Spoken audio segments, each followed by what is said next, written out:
यांग यिक्स्यू ने नफरत से अपनी नजरें घुमाईं और बिना कुछ बोले आगे बढ़ गई।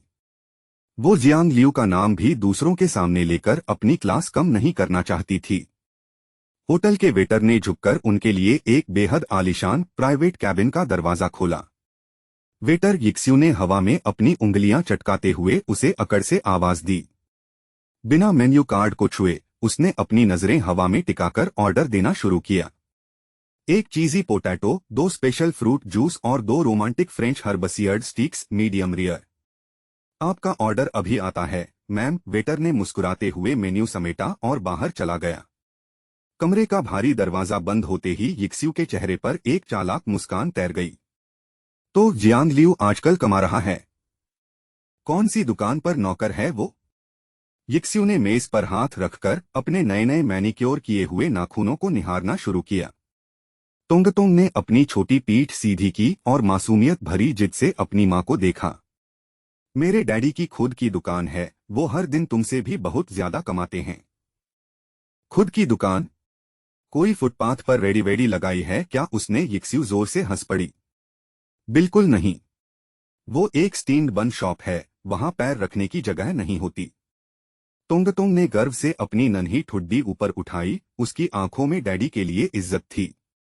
स्टीम्ड बन शॉप यानी मोमो और बन बेचने की मामूली दुकान। यिक्स्यू का चेहरा सिकुड़ गया। हाँ, और हमारे बन सबसे बेस्ट हैं। बच्ची ने टेबल पर हाथ मारकर अपनी बात पक्की की।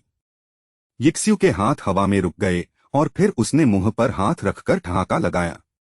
तोंगतोंग, जरा मुझे भी तो बताओ, वो रोज के कितने पैसे कमा लेता है? रुको, मैं गेस करती हूँ। 100 रुपए? 200? या शायद 100 से भी कम? नहीं, तुम गलत हो। मेरे डैडी रोज के 70,000 रुपए कमाते हैं। 70,000 सुनते ही यिक्स्यू के चेहरे की हंसी अचानक गायब हो गई और होंठ जम गए। क्या जियांग लियू ने तुम्हें ये सब झूठ बोलना सिखाकर मेरे पास भेजा है? उसने अपनी कुर्सी के पीछे टेक लगाई, उसकी आंखों में पुराना घमंड वापस आ चुका था। क्या वो इस घटिया झूठ से मुझे इम्प्रेस करके वापस पाना चाहता है? तोंगतोंग ने घबराकर अपने दोनों हाथ हिलाए। नहीं, डैडी ने मुझसे झूठ बोलने को नहीं कहा। यिक्स्यू को पूरा यकीन था कि जियांग लियू कंगाल होकर अब पागल हो चुका है। अच्छा, तो जरा मैं भी सुनूं कि वो कौन से जादुई बन बेचता है। तोंगतोंग ने अपनी छोटी उंगलियों पर गिनना शुरू किया ताकि वो अपनी बात साबित कर सके। झींगा चावल बन, 3 डेलिकेसी बन, चिकन बन और सुअर प्याज वाले बन और टेस्टी जूस भी।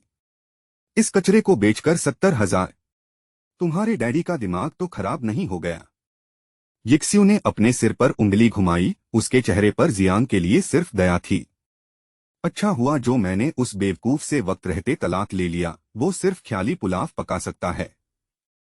तोंगतोंग का चेहरा गुस्से से लाल हो गया, वो अपनी कुर्सी पर खड़ी हो गई। खबरदार, तुम मेरे डैडी के बारे में एक भी गंदा शब्द नहीं बोलोगी। उसने अपने नन्हे हाथों से जोर से टेबल को थपथपाया, केबिन के बर्तन झंझना उठे। यिक्स्यू का पारा भी चढ़ गया, उसने गुस्से में बच्ची का कान पकड़ने के लिए हाथ बढ़ाया। लेकिन तोंगतोंग ने फुर्ती से अपना सिर पीछे खींच लिया और दूर हट गई। चिल्लाओ मत, तमीज भूल गई हो? यह कोई सड़क छाप ढाबा नहीं, हाई क्लास रेस्टोरेंट है। खाना ला रहे वेटर की हैरान नजरें देखकर यिक्स्यू शर्म से पानी पानी हो गई। अगर किसी को पता चला कि मेरा एक सहस बैंड बन बेचता है तो मेरी क्या इज्जत रह जाएगी? अगर यकीन नहीं है तो अभी चलो। मेरे डैडी सचमुच बहुत अमेजिंग हैं। मेज पर महंगी स्टीक सजी थी, लेकिन यिक्स्यू का मूड पूरी तरह खराब हो चुका था। तुम्हें सचमुच यह खाना नहीं खाना? यिक्स्यू ने ठंडी हो रही प्लेट की तरफ इशारा किया। मुझे नहीं खाना, यह सब मुझे पसंद नहीं, मुझे बस घर जाना है। तोंगतोंग ने एक ठंडी सांस ली, उसे मां की इस मनमर्जी की पुरानी आदत थी। ठीक है, नखरे मत दिखाओ वेटर, इस सब को पैक कर दो, यिक्स्यू ने खींचकर कहा। मैम, आपका बिल 1888 रुपए हुआ, वेटर ने बिल आगे बढ़ाया। यिक्स्यू ने बिना देखे अपना क्रेडिट कार्ड उसकी तरफ फेंकने वाले अंदाज में बढ़ा दिया। रेस्टोरेंट से बाहर निकलते हुए यिक्स्यू ने देखा कि तोंगतोंग सिर झुकाए चुपचाप चल रही है। अचानक यिक्स्यू को एहसास हुआ कि उसने ऑर्डर करते वक्त बच्ची की पसंद पूछी ही नहीं थी। उसके अंदर का गिल्ट जाग गया। उसने झुककर तोंगतोंग का उदास चेहरा देखना चाहा। तोंगतोंग, मम्मी से गलती हो गई, अगली बार तुम्हारी पसंद का खाना मंगाऊंगी, प्रॉमिस। उसने तोंगतोंग का नन्हा हाथ पकड़ना चाह हुई, पर बच्ची ने अपना हाथ पीछे खींच लिया। कोई बात नहीं, मुझे बुरा नहीं लगा। तोंगतोंग ने बेहद मैच्योर तरीके से सिर हिलाया। वह इस अनदेखी की इतनी आदी हो चुकी थी कि अब उसे कोई फर्क नहीं पड़ता था। यिक्स्यू ने राहत की सांस ली। उसे लगा कि बच्ची ने उसे आसानी से माफ कर दिया है। तोंगतोंग, तुम उस कंगाल के साथ छोड़कर मेरे साथ रहने क्यों नहीं आ जाती? उसके पास न पैसा है न हैसियत, वो तुम्हें कभी एक अच्छी लाइफ नहीं दे पाएगा। तोंगतोंग ने अपनी नजरें चुरा लीं और बिना कुछ बोले बस अपना सिर हिलाती रही। दोनों कार के अंदर बैठीं, लेकिन इस बार सीट बेल्ट लगाने के लिए जियांग लियू नहीं था। तोंगतोंग ने अपने छोटे छोटे कांपते हाथों से खुद ही बेल्ट को बकल में फंसाया। वो तुम्हें मोहरा बना रहा है तोंगतोंग, क्या एक अच्छा बाप अपनी बेटी को झूठ बोलना सिखाता है? तोंगतोंग के सब्र का बांध टूट गया। उसने अपनी नन्ही मुट्ठियां कसकर भींच लीं। तुम झूठी हो, तुम गंदी हो। मेरे डैडी दुनिया के सबसे अच्छे इंसान हैं। यिक्स्यू के चेहरे पर गुस्सा फूट पड़ा। उसने चलती कार का ब्रेक जोर से दबा दिया। कार एक झटके से सड़क के किनारे रुकी। टायरों के घिसटने की तीखी आवाज आई। तुम मुझे गंदी बोल रही हो? मैं तुम्हारी मां हूं, समझी तुम? यिक्स्यू जोर से चिल्लाई। वो तुम्हें बेवकूफ बना रहा है और तुम अंधी हो चुकी हो। उसने स्टीयरिंग व्हील पर हाथ मारा। ऊ डैडी! तोंगतोंग डर के मारे फूट फूट कर रोने लगी। वह कार की सीट के कोने में सिमट गई। उसका पूरा शरीर डर से कांप रहा था। उसने जूस की बोतल को छाती से चिपका लिया और बाहर चलती दुनिया को देखने लगी। उसे याद आया कि उसके डैडी ने कभी उस पर इस तरह चीखकर गुस्सा नहीं किया था। डैडी हमेशा उसकी हर छोटी बात का कितने प्यार और कोमलता से ध्यान रखते थे। डैडी की बाहों में उसे जो सेफ्टी मिलती थी, वो इस कार में बिल्कुल नहीं थी। कार के अंदर सिर्फ बच्ची के सुबकने की आवाज गूंज रही थी। हवा भारी हो चुकी थी। यिक्स्यू ने थके हुए अंदाज में अपना सिर अपनी उंगलियों से दबाया।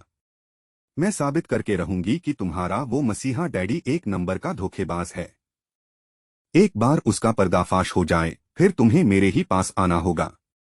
तोंगतोंग ने अपनी लाल सूजी हुई आंखों से मां को देखा और फिर सिर हिला दिया। उसे डैडी की बहुत याद आ रही थी, पर वो उन्हें परेशान नहीं करना चाहती थी। यांग यिक्स्यू ने गुस्से में कार का गियर बदला। उसका चेहरा नफरत से तमतमा रहा था। वो आज हर हाल में जियांग लियू के तथाकथित अमीर होने के पाखंड को खत्म करना चाहती थी। मुझसे दोबारा जुड़ने के लिए वो अपनी मासूम बच्ची का इस्तेमाल कर रहा है। कितना नीच है। यिक्स्यू ने ठंडी हंसी हंसते हुए सोचा कि उस कंगाल से पीछा छुड़ाना उसका बेस्ट फैसला था। घड़ी की सुइयां ठीक 11:40 पर पहुंचीं और बाहर की कड़कती धूप और भी तीखी हो गई। दुकान के अंदर जियांग लियू आखिरी बचे 1200 बंस को तेजी से पैक कर रहा था। तभी बड़े बड़े स्टील स्टीमर्स के ढक्कनों से सफेद खुशबूदार भाप तेजी से बाहर निकल रही थी। टीचर किंगमेंग, थोड़ा जूस पीजिए। जियांग ने कांच के 2 ग्लास मेज पर रखे। जुन किंगमेंग ने मुस्कुराकर अपने रेशमी बालों को समेटा और एक पोनीटेल बांध ली। तुम्हारे साथ हाथ बंटाने में बिल्कुल थकान नहीं होती, किंगमेंग ने धीरे से कहा। वैसे मुझे बार बार टीचर मत कहा करो, सिर्फ किंगमेंग सुनना ज्यादा अच्छा लगेगा। यह बोलते ही किंगमेंग की धड़कनें बढ़ गईं और उसके गाल हल्के गुलाबी हो गए। जियांग लियू ने एक पल उसकी तरफ देखा और मंद मुस्कान के साथ सिर हिलाया। ठीक है किंगमेंग। जियांग के इस अपनेपन से लड़की का दिल जोर से धड़क उठा। दुकान के बाहर खड़े कस्टमर्स अब जियांग की वर्किंग टाइमिंग को अच्छी तरह समझ चुके थे। ठीक 11 बजते ही भूखे लोगों का हुजूम दुकान के सामने आकर जुटने लगा था। वहां का नियम सख्त था, जरा सी भी देरी का मतलब था खाली हाथ घर लौटना। कस्टमर्स के आने का समय रोज 5-10 मिनट और जल्दी होता जा रहा था। बॉस जियांग, बहुत हुआ रेस्ट, अब जरा काउंटर पर आकर दर्शन दीजिए, एक लड़का चिल्लाया। अंदर मीठी बातें बंद करो बॉस, हमारे पेट में चूहे कूद रहे हैं, दूसरी आवाज आई। 100 से ज्यादा उत्सुक आंखें दुकान की खुली खिड़की के अंदर झांकने को बेताब थीं। देर से पहुंचने वाले लोगों ने लंबी लाइन देखी तो उनके होश उड़ गए। अरे यार, इस लाइन को देखकर तो लग रहा है आज भूखा ही मरना पड़ेगा। जियांग लियू ने हंसते हुए बाहर झांका। भाई लोग, बंस अभी स्टीम हो रहे हैं, तो जाओ और गैस तेज करो, जल्दी से उन्हें बाहर लाओ, भीड़ एक साथ चिल्लाई। सुंदर लड़की के चक्कर में कहीं हमारे बंस ही मत जला देना, एक बूढ़े ने चुटकी ली। कस्टमर्स का उतावलापन और उनकी लगातार बढ़ती आवाजें जियांग पर दबाव बना रही थीं। जुन किंगमिंग दुकान के अंदर खड़ी होकर उन लोगों की बातें सुन हंस रही थी। उसे जियांग लियू का यह शोरगुल और चाहत से भरा जीवन बहुत अमेजिंग लगा। इतने जुनूनी और भूखे लोगों को रोज संभालना सचमुच कोई आसान काम नहीं है। जियांग ने अपना ग्लास उठाया। चलो अंदर किचन में छुपते हैं, वरना ये जीने नहीं देंगे। ये लोग मेरा 2 मिनट का आराम भी बर्दाश्त नहीं कर सकते, उसने खींचकर कहा। हाँ चलिए छुप जाते हैं, किंगमिंग ने शरारत से हंसते हुए जियांग का पीछा किया। जैसे ही जियांग लियू अंदर गया, बाहर खड़ी भीड़ और भी उतावली हो उठी। छोटा बॉस उस लड़की के साथ अंदर गया, कहीं हमें भूल तो नहीं जाएगा। चुप रहो जियांग भाई, अपने कस्टमर्स को कभी धोखा नहीं दे सकते, एक रेगुलर बोला। मुझे बहुत तेज भूख लगी है, मुझे बस अभी के अभी बंस चाहिए, एक बच्चा रोया। इस जियांग लियू के बंस का नशा ऐसा है कि रात को सपने में भी आते हैं। याओ याओ ने बेहद मायूस होकर अपने माथे से बहता हुआ पसीना साफ किया। उसके पीछे खड़े यांग तुयांग ने एक गहरी और लाचार सांस हवा में छोड़ी। मैं स्कूल का टॉपर था, पर इस दुकान के चक्कर में इस बार थर्ड आया हूं। पापा बेट ढूंढ रहे थे, पर मेरा दिल तो सिर्फ इसी लाइन में लगता है। हालांकि उनकी उदासी पल भर में गायब हो गई जब उन्होंने जूस की तारीफ शुरू की। बगल के दुकानदार शुए गुआंग ने अपने गंजे सिर पर बचे 4 बाल सहलाए। वह हसरत और गहरी जलन के साथ जियांग की दुकान की भारी भीड़ देख रहा था। इस लड़के ने आते ही धमाका कर दिया, हम सबको मीलों पीछे छोड़ दिया। अगर मेरे पास इतने लॉयल कस्टमर्स होते तो मैं रातों रात अमीर बन जाता, उसने आह भरी। उसकी पत्नी हुआ मान ने कहा, यहाँ का रिटर्न रेट पूरे 100% है बॉस। इसकी वजह से हमारी सेल भी 2000 पहुंच गई है, हमें इसका साथ देना होगा। शुए गुआंग ने अपनी पत्नी की दूरगामी बात पर पूरी तरह सहमति जताते हुए सिर हिलाया। तभी शुए के दिमाग में एक धांसू आइडिया चमका और उसकी आंखें बड़ी हो गईं। सुनो भाग्यवान, अगर हम इन खड़े लोगों को स्टूल किराए पर देने लगे तो। हुआ मान ने खुश होकर अपने पति के गंजे सिर पर एक जोरदार चांटा मारा। वाह री बुद्धि, तुम तो जीनियस निकले, आज ही सारे पुराने स्टूल बाहर निकालो। शुए गुआंग ने दर्द से अपना सिर सहलाया, पर मुस्कुराना बंद नहीं किया। तभी मान की नजर सामने पड़ी, सड़क के उस पार एक नया कंपटीटर आ रहा है। वहां भी बंस की दुकान खुल रही है, कहीं वो जियांग के खिलाफ कोई चाल न चले। तुम फिक्र मत करो, अगर किसी ने जियांग को सताया तो मैं उसकी दुकान काली कर दूंगा। ठीक दोपहर के 12 बजते ही जियांग लियू ने दुकान का मेन काउंटर शटर उठाया। पूरी गली एक झटके में कस्टमर्स के जोरदार शोर और तालियों से गूंज उठी। आसमान से बरसती भीषण गर्मी भी उन लोगों के खाने के जुनून को डिगा नहीं सकी। हाँ, आखिरकार मेरा नंबर आया। जियांग भाई, 30 बंस और 3 जूस पैक करो। मुझे 10 झींगा कॉर्न बंस और 2 फ्रूट जूस चाहिए, जल्दी से देना भाई। तभी सड़क के कोने पर एक आलीशान चमचमाती BMW कार आकर धीरे से रुकी। कार के शीशे से यांग यिक्स्यू ने जब वो विशाल भीड़ देखी तो उसकी आंखें फटी रह गईं। इस भयंकर लू में भी लोग पागलों की तरह खड़े हैं, मालिक तो नोटों में खेल रहा होगा। उसने नजर घुमाई और सामने बन रही एक बिना नाम वाली दुकान को देखा। तोंगतोंग, तुम्हारे पापा की दुकान कहाँ है? क्या वो जो टूटी फूटी बन रही है वो वाली है? यिक्स्यू को पूरा भरोसा था कि जियांग लियू की दुकान वही उजाड़ और बंद जगह होगी। उसके होठों पर एक घमंडी मुस्कान तैर गई, मुझे पता था वो कुछ नहीं कर सकता। वहां कोई कुत्ता भी नहीं है, क्या वो दिन के 50 रुपए भी कमा पाता होगा? उसने मन ही मन जियांग लियू को नीचा दिखाने और जलील करने की पूरी प्लानिंग कर ली थी। तुम गलत हो मम्मी, वो नहीं, वो लंबी लाइन वाली आलीशान दुकान मेरे डैडी की है। वो भीड़ वाली? कौन सी? यिक्स्यू ने अविश्वास से उस तरफ देखा जहां तोंगतोंग उंगली दिखा रही थी। उसने बोर्ड पर लिखा नाम पढ़ा, the world's second best eatery, और उसका दिल बैठ गया। यह बिल्कुल नामुमकिन है। तोंगतोंग, तुम मुझसे झूठ बोलकर अपने बाप की औकात छुपा रही हो। वह इस भयानक सच को स्वीकार नहीं कर पा रही थी, उसका घमंड चकनाचूर हो रहा था। जियांग लियू की यह अकल्पनीय कामयाबी उसकी अपनी बर्बादी से भी ज्यादा दर्दनाक थी। तोंगतोंग ने कार के शीशे पर हाथ मारा। देखो, डैडी वहां काउंटर पर मुस्कुरा रहे हैं। यिक्स्यू ने आंखें सिकोड़कर देखा। भीड़ के बीच शान से खड़ा जियांग लियू साफ दिख रहा था। सैकड़ों अमीर और रसूखदार लोग जियांग के सामने हाथ जोड़कर अपनी बारी का इंतजार कर रहे थे। यिक्स्यू का चेहरा पूरी तरह सफेद पड़ गया और उसका दिमाग पूरी तरह सुन्न हो गया। वह अंदर तक कांप उठी। जिस दुकान की वो तारीफ कर रही थी, वो उसके एक सहस बैंड की थी। सिर्फ मामूली बंस बेचकर कोई इंसान इतने सारे लोगों का भगवान कैसे बन सकता है। यिक्स्यू कार के ठंडे एसी के अंदर बैठी रही और पूरे आधे घंटे तक दुकान को निहारती रही। इस छोटे से अंतराल में 400 से ज्यादा लोग जियांग की दुकान से डील कर चुके थे। जो लोग खाली हाथ लौट रहे थे, उनके चेहरों पर गहरी मायूसी और लाचारी साफ दिख रही थी। इसकी दुकान खुले अभी सिर्फ 3 दिन हुए हैं और ऐसा पागलपन। यिक्स्यू अंदर से टूट गई। उसने कार की ठंडी हवा में एक बेहद भारी, कड़वी और बेचैन सांस अंदर खींची। दिमाग के बिजनेस कैलकुलेशन के हिसाब से 70,000 की रोजाना कमाई 100% सच थी। यांग यिक्स्यू की छाती गुस्से और हताशा से तेजी से ऊपर नीचे हो रही थी। पछतावे, जलन और कड़वाहट का एक बड़ा तूफान उसके दिमाग में तबाही मचा रहा था। जियांग लियू ने मुझसे अपनी यह अमेजिंग स्किल छुपा कर रखी। उसने मुझे धोखा दिया। अगर हमारा तलाक नहीं हुआ होता तो मैं उसके बंस बेचकर करोड़पति बन चुकी होती। उसका मजबूत शरीर, हैंडसम चेहरा और गजब का कैरेक्टर अब किसी और का होने जा रहा था। यिक्स्यू ने एकटक होकर जियांग की दुकान की तरफ देखा। उसकी आंखों में लालच साफ था। तोंगतोंग ने कार में अपने छोटे पेट को सहलाया और धीरे से बुदबुदाई, मुझे भूख लगी है। यिक्स्यू ने तुरंत अपनी भौहें सिकोड़ी। आज पूरा दिन तुम्हें मेरे साथ ही रहना है। मैंने तुम्हारे लिए एम्यूजमेंट पार्क की महंगी टिकट्स पहले से ही बुक कर रखी हैं। तोंगतोंग डरकर कार के कोने में सिमट गई। प्लीज मम्मी, मुझे वहां नहीं जाना। मुझे डैडी के पास जाना है। मुझे उनकी दुकान की सफाई में मदद करनी है। तुम्हारे पास भी तो ऑफिस का बहुत काम होगा, तुम चली जाओ ना, बच्ची ने पूछा।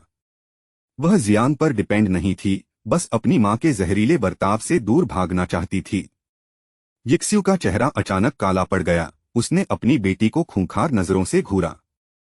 तोंगतोंग, मैं तुम्हारी सगी मां हूं, क्या तुम मुझसे इतनी नफरत करने लगी हो? तोंगतोंग ने डर के मारे अपना छोटा सिर पागलों की तरह नामे हिलाना शुरू किया। अचानक यिक्स्यू के चेहरे का तनाव गायब हुआ और उसने एक नकली मुस्कान बिखेरी। उसने तोंगतोंग के बिखरे बालों को संवारा और उसकी फ्रॉक की सिलवटें ठीक करने लगी। कोई बात नहीं बेटा, आज मन नहीं है तो हम अगली बार इससे भी अच्छी जगह चलेंगे। तुम्हें खाने में जो भी पसंद हो मुझे बताना, मैं तुम्हारे लिए पार्सल भेज दूंगी। मेरा नंबर तुम्हारे पास है ना, बस एक कॉल करना और मैं सब कुछ खरीद दूंगी। जियांग लियू को अंधाधुंध पैसा कमाते देख यिक्स्यू का पूरा इरादा अचानक बदल चुका था। अब तोंगतोंग के लिए उसके मन में अचानक झूठी ममता का सैलाब उमड़ आया था। तोंगतोंग ने राहत की सांस ली और अपने पानी के कप को कसकर पकड़ लिया। उसने कार के रियर व्यू मिरर में देखा, दरवाजा खोला और फुर्ती से बाहर कूद गई। यिक्स्यू भी अपनी चाल चलते हुए तुरंत कार से उतरी और उसके पीछे लपकी। वह हर हाल में जियांग लियू से मिलकर दुकान का पूरा मैनेजमेंट अपने हाथ में लेना चाहती थी।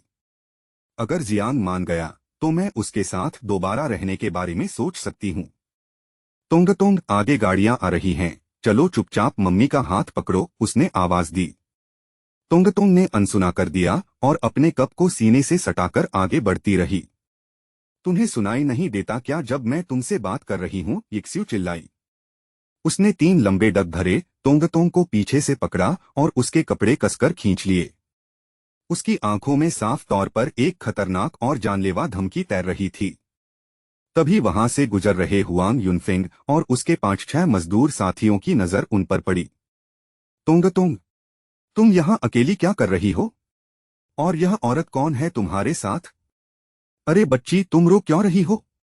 तुम डरो मत, ये अंकल तुम्हारी मदद करेंगे। मजदूरों ने अपनी उंगलियों के पोर चटकाते हुए यिक्स्यू को चारों तरफ से घेर लिया। क्या तुम इस नन्ही बच्ची को अकेले पाकर डरा धमका रही हो? युनफेंग ने पूछा। अगर बॉस जियांग की बेटी रोई और जियांग भाई ने दुकान बंद कर दी तो हमारा क्या होगा? यिक्स्यू इतनी सारी भयानक शक्लों को देखकर डर गई, पर उसने अपना घमंड नहीं छोड़ा। पीछे हटो तुम सब, रास्ता छोड़ो, मैं इस बच्ची की सगी माँ हूँ, उसने चिल्लाकर कहा। तुम तुम इसकी माँ हो? अपनी शक्ल तो देखो, कहीं से माँ लगती हो क्या? अगर तुम इसकी सगी माँ हो तो यह बच्ची तुम्हें देखकर थरथर कांप क्यों रही है? सीधी तरह बोल रहा हूँ, इस बच्ची को छोड़ो और यहाँ से रफूचक्कर हो जाओ। यिक्स्यू गुस्से से हांफने लगी और उसने युनफेंग की नाक के सामने उंगली उठाई। तभी वहां तमाशा देखने वाले मोहल्ले के कई बुजुर्ग और महिलाएं भी इकट्ठा हो गए। उन्होंने जैसे ही तोंगतोंग की सूजी हुई आंखें और रोता हुआ चेहरा देखा, उनका दिल बैठ गया। वह छोटी बच्ची अपने कप को पकड़े हुए हिचकियां ले लेकर रोए जा रही थी। सभी बुजुर्गों का गुस्सा भड़क उठा और वे ढाल बनकर तोंगतोंग के सामने खड़े हो गए। क्या हुआ बेटा? इस प्यारी बच्ची को किसने रुलाया? मेंगमेंग आंटी ने पूछा। यह तो हमेशा हंसती रहती है, जरूर इस अजनबी औरत ने इसे डराया है। युनफेंग ने यिक्स्यू की तरफ इशारा किया। यही है वो, मुझे तो यह बच्चा चोर लगती है। क्या? बच्चा चोर? हमारे मोहल्ले में इतनी बड़ी जुर्रत, भीड़ में शोर मचा। मेरा बेटा पुलिस की क्राइम ब्रांच में है, अभी फोन करके इसे जेल भिजवाती हूँ। इसे जाने मत देना भाइयों, पुलिस के आने से पहले 2-4 लात मैं भी मारूंगा। यिक्स्यू अब भूखे भेड़ियों के बीच घिरी एक बेबस और लाचार मुर्गी की तरह लग रही थी। बकवास बंद करो, मैं कोई चोर नहीं हूँ, रास्ता छोड़ो वरना मैं पुलिस बुला लूंगी। बुलाओ पुलिस, मेरे पति बहुत बड़े सरकारी अफसर हैं, तुम्हारी सारी हेकड़ी निकाल देंगे। मेरी बेटी भी कोर्ट में है, तुम्हारी जमानत तक नहीं होने देगी, दूसरी महिला चिल्लाई। भीड़ के इस जोरदार हमले ने यिक्स्यू की बोलती पूरी तरह बंद कर दी, वह कांपने लगी। तोंगतोंग ने रोते हुए कहा, मम्मी तुम जाओ, ये अंकल आंटी मुझे घर छोड़ देंगे। बच्ची की इस बात ने भीड़ को हैरान कर दिया। क्या यह सचमुच इसकी माँ है? अगर माँ है तो अपनी ही फूल जैसी बेटी के साथ ऐसा घटिया बर्ताव कौन करता है? यिक्स्यू ने भीड़ को एक आखिरी नफरत भरी नजर से देखा और अपना बैग संभाला। ठीक है, मैं जा रही हूँ, अगली बार तुम्हें घुमाने ले जाऊंगी, कहकर वो भाग खड़ी हुई। युनफेंग ने बड़े प्यार से तोंगतोंग का हाथ पकड़ा और उसे दुकान की तरफ ले चला। दुकान के सारे बंस और जूस दोपहर होने से पहले ही पूरी तरह बिक चुके थे। अंदर जियांग लियू और जुन किंगमेंग टेबल कुर्सी साफ करने में बिजी थे। बॉस जियांग, देखिए आपकी लाडली बेटी वापस आ गई है, युनफेंग ने बाहर से आवाज दी। मेरी बेटी आ गई, जियांग ने हाथ का कपड़ा तुरंत वहीं मेज पर छोड़ दिया। तोंगतोंग आ गई, किंगमेंग सबसे पहले दौड़ती हुई किचन से बाहर निकलकर आई। उसने देखा कि तोंगतोंग का छोटा सा मुंह गुस्से और दुख से पूरी तरह फूला हुआ था। उसकी आंखें रोने की वजह से किसी पके हुए लाल आड़ू की तरह भारी हो चुकी थीं। तोंगतोंग, यह क्या हालत बना रखी है तुमने? किंगमेंग का दिल बुरी तरह तड़प उठा। बॉस जियांग, रास्ते में एक खूंखार औरत इसे डरा रही थी, मैंने तुरंत उसे ठीक किया। युनफेंग ने मिर्च मसाला लगाकर पूरी कहानी जियांग और किंगमेंग को सुना डाली। किंगमेंग ने बिना वक्त गवाए दौड़कर तोंगतोंग को अपनी सुरक्षित बाहों में उठा लिया। उसने अपने दुपट्टे के कोने से बच्ची के गालों पर जमे आंसुओं को साफ किया। तोंगतोंग अब अपना कंट्रोल खो चुकी थी, उसने किंगमेंग के गले लगकर रोना शुरू किया। बाहर पूरी दुकान में उसकी मासूम रोने की आवाज गूंजने लगी। अरे चुप हो जाओ मेरी बच्ची, कोई बात नहीं, अब तुम बिल्कुल सेफ हो। किंगमेंग दीदी। तोंगतोंग बहुत डर गई थी। मुझे लगा मैं अब कभी वापस नहीं आ पाऊंगी। तुम्हारी दीदी यही है ना, अब तुम्हें कोई हाथ भी नहीं लगा सकता। किंगमेंग का खून खौल उठा। जियांग लियू का चेहरा भी गुस्से से सख्त हो गया, वो आगे बढ़ा। डैडी, मुझे अपनी गोदी में लो ना, तोंगतोंग ने अपने नन्हे हाथ फैलाए। जियांग ने जैसे ही तोंगतोंग को अपनी गोदी में लिया, उसका हाथ किंगमेंग से टच हो गया। किंगमेंग का पूरा शरीर एक पल के लिए बिजली के झटके की तरह बिल्कुल सुन्न हो गया। बताओ बेटा, उस औरत ने तुम्हें कैसे सताया? डैडी अभी जाकर उसकी धुनाई करेंगे। तोंगतोंग ने अपनी शिकायत शुरू करने के लिए सांस खींची और उसकी नाक से 2 बड़े गुब्बारे फूटे। यह देखते ही युनफेंग और बाकी सब पागलों की तरह हंस पड़े और तोंगतोंग और तेज रोने लगी। जियांग लियू ने तुरंत अपनी हंसी रोकी और संजीदगी से तोंगतोंग का आंसू पोंछा। डैडी को तुम्हारी फिक्र है बेटा, वो दोबारा तुम्हें रोने नहीं देंगे, जियांग ने कहा। शांत दिखने वाले जियांग के सीने में यांग यिक्स्यू के खिलाफ गुस्सा खौल रहा था। तोंगतोंग ने हिचकियां लेते हुए मां की हर एक बदतमीजी को डैडी के सामने बयां किया। उसने बताया कि कैसे मां ने सीट बेल्ट नहीं लगाई और कार में उसका कान खींचा। जब जुन किंगमेंग ने कान खींचने की बात सुनी तो उसकी भौहें गुस्से से तन गईं। एक मां अपनी मासूम बच्ची के साथ इतनी बेरहम कैसे हो सकती है, घटिया औरत।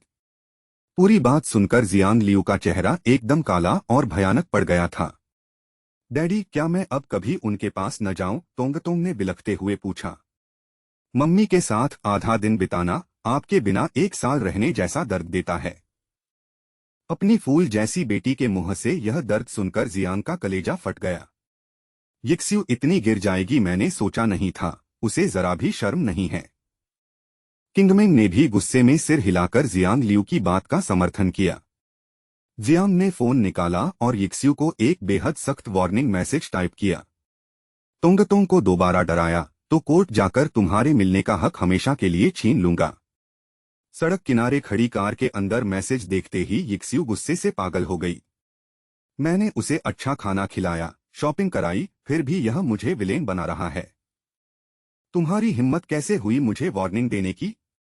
गलती सिर्फ तुम्हारी इस लाडली की है। वो पूरे रास्ते मुझे इग्नोर करती रही, जबकि मैं ही सारा सब्र रखकर बैठी थी। जवाब भेजने के बाद यिक्स्यू स्टीयरिंग व्हील पर सिर रखकर फूट फूट कर रोने लगी। उसे याद आया कि शादी के वक्त जियांग ने कभी उससे ऊंचे स्वर में बात नहीं की थी। दुकान के अंदर जियांग लियू यिक्स्यू का पलटवार देखकर गुस्से में हंस पड़ा। यह औरत हमेशा से सिर्फ अपने बारे में सोचती है, बेहद मतलबी और खुदगर्ज। वह अपनी बेटी पर कीचड़ उछाले जाना किसी भी कीमत पर बर्दाश्त नहीं कर सकता था। पैदा होने के बाद से तुमने माँ का कौन सा फर्ज निभाया है जो आज रो रही हो? ऑर्डर सिर्फ अपनी पसंद का किया, बच्ची की सीट बेल्ट तक पर ध्यान नहीं दिया। मॉल में शॉपिंग के वक्त तुमने तोंगतोंग से अपने भारी बैग उठवाए, शर्म नहीं आई? तोंगतोंग तुमसे नफरत नहीं करेगी तो क्या करेगी? तुमने जैसा बोया है वैसा ही काटो। जियांग ने बिना कोई लिहाज किए यिक्स्यू के पाखंड की धज्जियां उड़ाकर रख दी।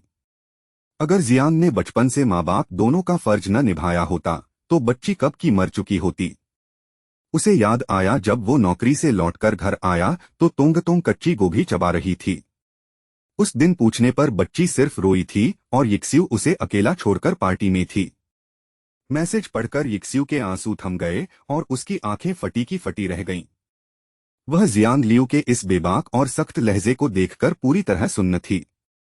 क्या यह वही सीधा साधा जियांग है जो पीरियड्स के वक्त मुझे सूप पिलाता था? वो जियांग जो मेरे आगे पीछे घूमता था, आज इतना बदल कैसे गया? अगले ही पल यिक्स्यू का सारा कंट्रोल टूट गया और उसने गालियों भरा लंबा मैसेज लिखा। पर सेंड करने से ठीक पहले बिजनेस माइंडेड यिक्स्यू ने सब कुछ डिलीट कर दिया। उसे एहसास हुआ कि आज का जियांग लियू कोई बेरोजगार या कमजोर इंसान नहीं था। वो अब रोज के 70,000 कमाने वाला एक रसूखदार और अमीर बिजनेसमैन था। यिक्स्यू ने अपनी टोन बदली और एक नया चालाकी भरा मैसेज टाइप करके भेजा। मुझसे गलती हुई, अगले हफ्ते हम तीनों मिलकर शांति से बात करते हैं, प्लीज। यिक्स्यू को लगा कि जियांग अब भी उससे प्यार करता है और रीमैरिज करना चाहता है। वह सोचने लगी कि जियांग दुकान का पूरा कैश काउंटर उसके हवाले खुशी खुशी कर देगा। लेकिन जियांग लियू का रिप्लाई पलक झपकते ही स्क्रीन पर फ्लैश हुआ, बिल्कुल नहीं। यिक्स्यू को अपनी आंखों पर यकीन नहीं हुआ, जियांग ने उसे रिजेक्ट कर दिया था। इतने छोटे से मिसअंडरस्टैंडिंग के लिए एक मैच्योर मर्द को इतना मतलबी नहीं होना चाहिए। जियांग ने उस मैसेज को देखा पर उसका जवाब देना भी वक्त की बर्बादी समझा। अगर तोंगतोंग के लीगल राइट्स का मामला न होता तो वो उसका नंबर ब्लॉक कर देता। यिक्स्यू बार बार स्क्रीन रिफ्रेश कर रही थी पर वहां से कोई रिप्लाई नहीं आया। फोन पकड़े उसके हाथ कांपने लगे, अपमान की आग में वह जलने लगी थी। अब उसे समझ आया कि जियांग के दिल में उसके लिए सिर्फ नफरत बची थी। तलाक भले मैंने दिया पर उसे तो मेरे पैरों में गिरकर भीख मांगनी चाहिए थी। 4 बंस बेचकर खुद को नवाब समझता है, ज्यादा दिन नहीं टिकेगा यह घमंड। मैं महीने का 10 लाख कमाती हूँ, मुझसे बेहतर औरत उसे पूरी जिंदगी नहीं मिलेगी।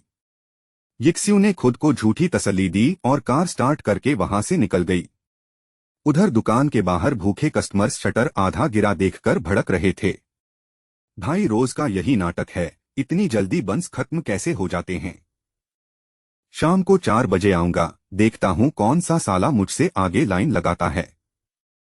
गुस्साए लोग बड़बड़ाते हुए दुकान के सामने से खाली हाथ वापस लौटने लगे थे। दुकान के अंदर तोंगतोंग अब जियांग की गोदी में पूरी तरह शांत हो चुकी थी। रोने की वजह से उसकी दोनों छोटी आंखें सूजकर बिल्कुल पतली लकीर जैसी दिख रही थीं। तोंगतोंग डैडी ने उस बुरी मम्मी को डांट दिया, अब तो खुश हो जाओ।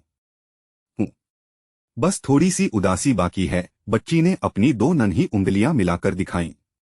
जियांग लियू मुस्कुराया, तो बताओ मेरी राजकुमारी का मूड ठीक करने के लिए डैडी क्या करें। मुझे डैडी के हाथ का स्पेशल फ्रूट जूस पीना है, बहुत सारा। बच्ची चहक उठी। किंगमेंग ने तुरंत अंदर जाकर ठंडे आम और स्ट्रॉबेरी का फ्रेश पल्प निकालना शुरू किया। दुकान के अंदर मिक्सी की आवाज गूंजने लगी, जिससे माहौल का सन्नाटा पूरी तरह टूट गया। जियांग ने तोंगतोंग को कुर्सी पर बैठाया और उसके चेहरे की धूल साफ करने लगा। किंगमेंग ने कांच के बड़े ग्लास में रंग बिरंगा जूस सजाकर तोंगतोंग के सामने रख दिया। जूस देखते ही बच्ची के चेहरे पर दुनिया की सबसे खूबसूरत और मासूम मुस्कान आ गई। उसने एक बड़ा घूंट लिया और उसकी मूंछों की तरह जूस होठों के ऊपर जम गया। यह फनी लुक देखकर जियांग और किंगमेंग एक साथ जोर से खिलखिलाकर हंस पड़े। दुकान का माहौल अब पूरी तरह हल्का और खुशियों से सराबोर हो चुका था। डैडी, किंगमेंग दीदी बहुत अच्छी हैं, इन्हें हमेशा हमारे साथ ही रखो ना। बच्ची के इस अचानक और मासूम सवाल से किंगमेंग का चेहरा एकदम से लाल हो गया। उसने शर्माकर अपनी नजरें झुका लीं और काउंटर साफ करने का नाटक करने लगी। जियांग लियू ने बात संभालते हुए तोंगतोंग के सिर पर प्यार से एक चपत लगाई। चलो अब बातें बंद करो और जल्दी से अपना जूस खत्म करो, जियांग ने कहा। शाम के बैच के लिए बंस का नया मैदा तैयार करने का वक्त हो चुका था। जियांग ने बड़े परात में आटा निकाला और उसमें सीक्रेट मसाले मिलाने शुरू किए। भाप और मसालों की मिलीजुली खुशबू एक बार फिर पूरी दुकान में तैरने लगी थी। किंगमेंग ने भी अपने कपड़े संभाले और सब्जियां काटने में जियांग की मदद करने लगी। दोनों बिना कुछ बोले एक दूसरे के काम की लय को बखूबी संभाल रहे थे। तोंगतोंग अपनी कुर्सी पर बैठी बैठी उन दोनों को बड़ी उत्सुकता से देख रही थी। बाहर धूप अब धीरे धीरे ढल रही थी और शाम की ठंडी हवाएं चलने लगी थीं। दुकान के आधे गिरे शटर के बाहर दोबारा कुछ लोगों के कदमों की आहट सुनाई दी। शाम के 4 बजने में अभी वक्त था, पर दीवाने कस्टमर्स अभी से जुटने लगे थे। जियांग ने खिड़की से बाहर देखा और उसके चेहरे पर एक विनर वाली मुस्कान आ गई। अब कोई भी ताकत जियांग लियू और उसकी बेटी की इस कामयाबी को रोक नहीं सकती थी। जियांग लियू ने प्यार से मुस्कुराते हुए तोंगतोंग के गालों को धीरे से थपथपाया। डैडी को तुम्हारी बहुत फिक्र है, तुम जो कहोगी डैडी वही करेंगे, जियांग बोला। जुन किंगमेंग पास खड़ी होकर बेहद लाड़ से तोंगतोंग के बालों को सहलाने लगी। दुकान के अंदर की इस खूबसूरत तस्वीर में तीनों बिल्कुल एक परफेक्ट फैमिली लग रहे थे। डैडी, तोंगतोंग को पेट में बहुत जोर से चूहे कूद रहे हैं, बच्ची तुतलाई। उसने अपने नन्हे हाथों से पेट को गोल गोल घुमाकर अपनी तेज भूख का एहसास कराया। जियांग लियू ने हंसते हुए तोंगतोंग की पीठ पर एक हल्की सी चपत लगाई। अच्छा चलो, आज तुम्हारी पसंद का रोस्ट चिकन खाने बाहर चलते हैं, जियांग ने कहा। तोंगतोंग ने तुरंत अपने होंठ सिकोड़े और बहुत ही नखरे से अपना सिर हिलाया। किंगमेंग ने अपना कीमती फोन निकाला और स्क्रीन तोंगतोंग के सामने चमका दी। इस ऐप में से जो भी टेस्टी खाना चाहिए चुन लो, आज दीदी की तरफ से पार्टी। लेकिन नन्ही तोंगतोंग ने दोबारा अपनी जिद में जोर से नामे सिर हिला दिया। जियांग लियू और किंगमेंग ने एक दूसरे को देखा, दोनों पूरी तरह हैरान थे। अच्छा बाबा बताओ तो सही, आज डैडी और किंगमेंग दीदी तुम्हारी हर डिमांड पूरी करेंगे। किंगमेंग ने चुपके से जियांग को देखा, उसे हम सुनना अंदर से बहुत अच्छा लगा था। डैडी चलो घर चलकर खाना बनाते हैं, मुझे आपके हाथ के टमाटर अंडे और बैंगन खाने हैं। जियांग लियू ने बिना एक पल गवाए मुस्कुराते हुए अपनी सहमति दे दी। ठीक है मेरी राजकुमारी, तो फिर आज घर पर ही दावत होगी, उसने कहा। संयोग से उनके घर के फ्रिज में सारी ताजी सब्जियां पहले से ही मौजूद थीं। यह सुनते ही तोंगतोंग के उदास चेहरे पर एक बड़ी और चमकीली मुस्कान तैर गई। उसकी छोटी नाक अभी भी रोने की वजह से हल्की लाल और गीली दिख रही थी। हाँ, और किंगमेंग दीदी भी चलेंगी, उनके बिना खाने में स्वाद नहीं आता, बच्ची चहकी। तुम्हारे इस छोटे से दिमाग में क्या खिचड़ी पक रही है? जियांग ने हंसकर पूछा। जियांग लियू ने शरारत से तोंगतोंग के माथे पर एक उंगली से धीरे से प्रहार किया। आउच! डैडी दुख रहा है। आपने तोंगतोंग को बहुत तेज मारा, बच्ची ने माथा पकड़ लिया। देखा, आदमियों को बच्चों को बिल्कुल भी संभालना नहीं आता, किंगमेंग ने नकली गुस्सा दिखाया। किंगमेंग ने तुरंत जियांग को घूरा और तोंगतोंग को अपनी सुरक्षित बाहों में भर लिया। जियांग लियू ने बेबसी से अपने दोनों हाथ हवा में उठाए। मैंने तो छुआ भी नहीं। तोंगतोंग की छोटी आधी खुली आंखों में अपनी इस छोटी सी जीत की चमक साफ थी। किंगमेंग, तुम थोड़ी देर बैठो, मैं बस दुकान समेटकर अभी आता हूं, जियांग बोला। जियांग लियू अब किंगमेंग को अपने सबसे पक्के दोस्तों में शुमार करने लगा था। किंगमेंग ने तोंगतोंग को कुर्सी पर बैठाया और अपने बिखरे बालों को कान के पीछे समेटा। तुम सुबह से बिना रुके काम कर रहे हो, बहुत थक गए होगे, किंगमेंग ने कहा। तुम जाकर तोंगतोंग से बातें करो, दुकान की बाकी सफाई मैं खुद ही संभाल लूंगी। वह जियांग की थकान को बखूबी समझती थी और उसका दिल अंदर ही अंदर तड़पता था।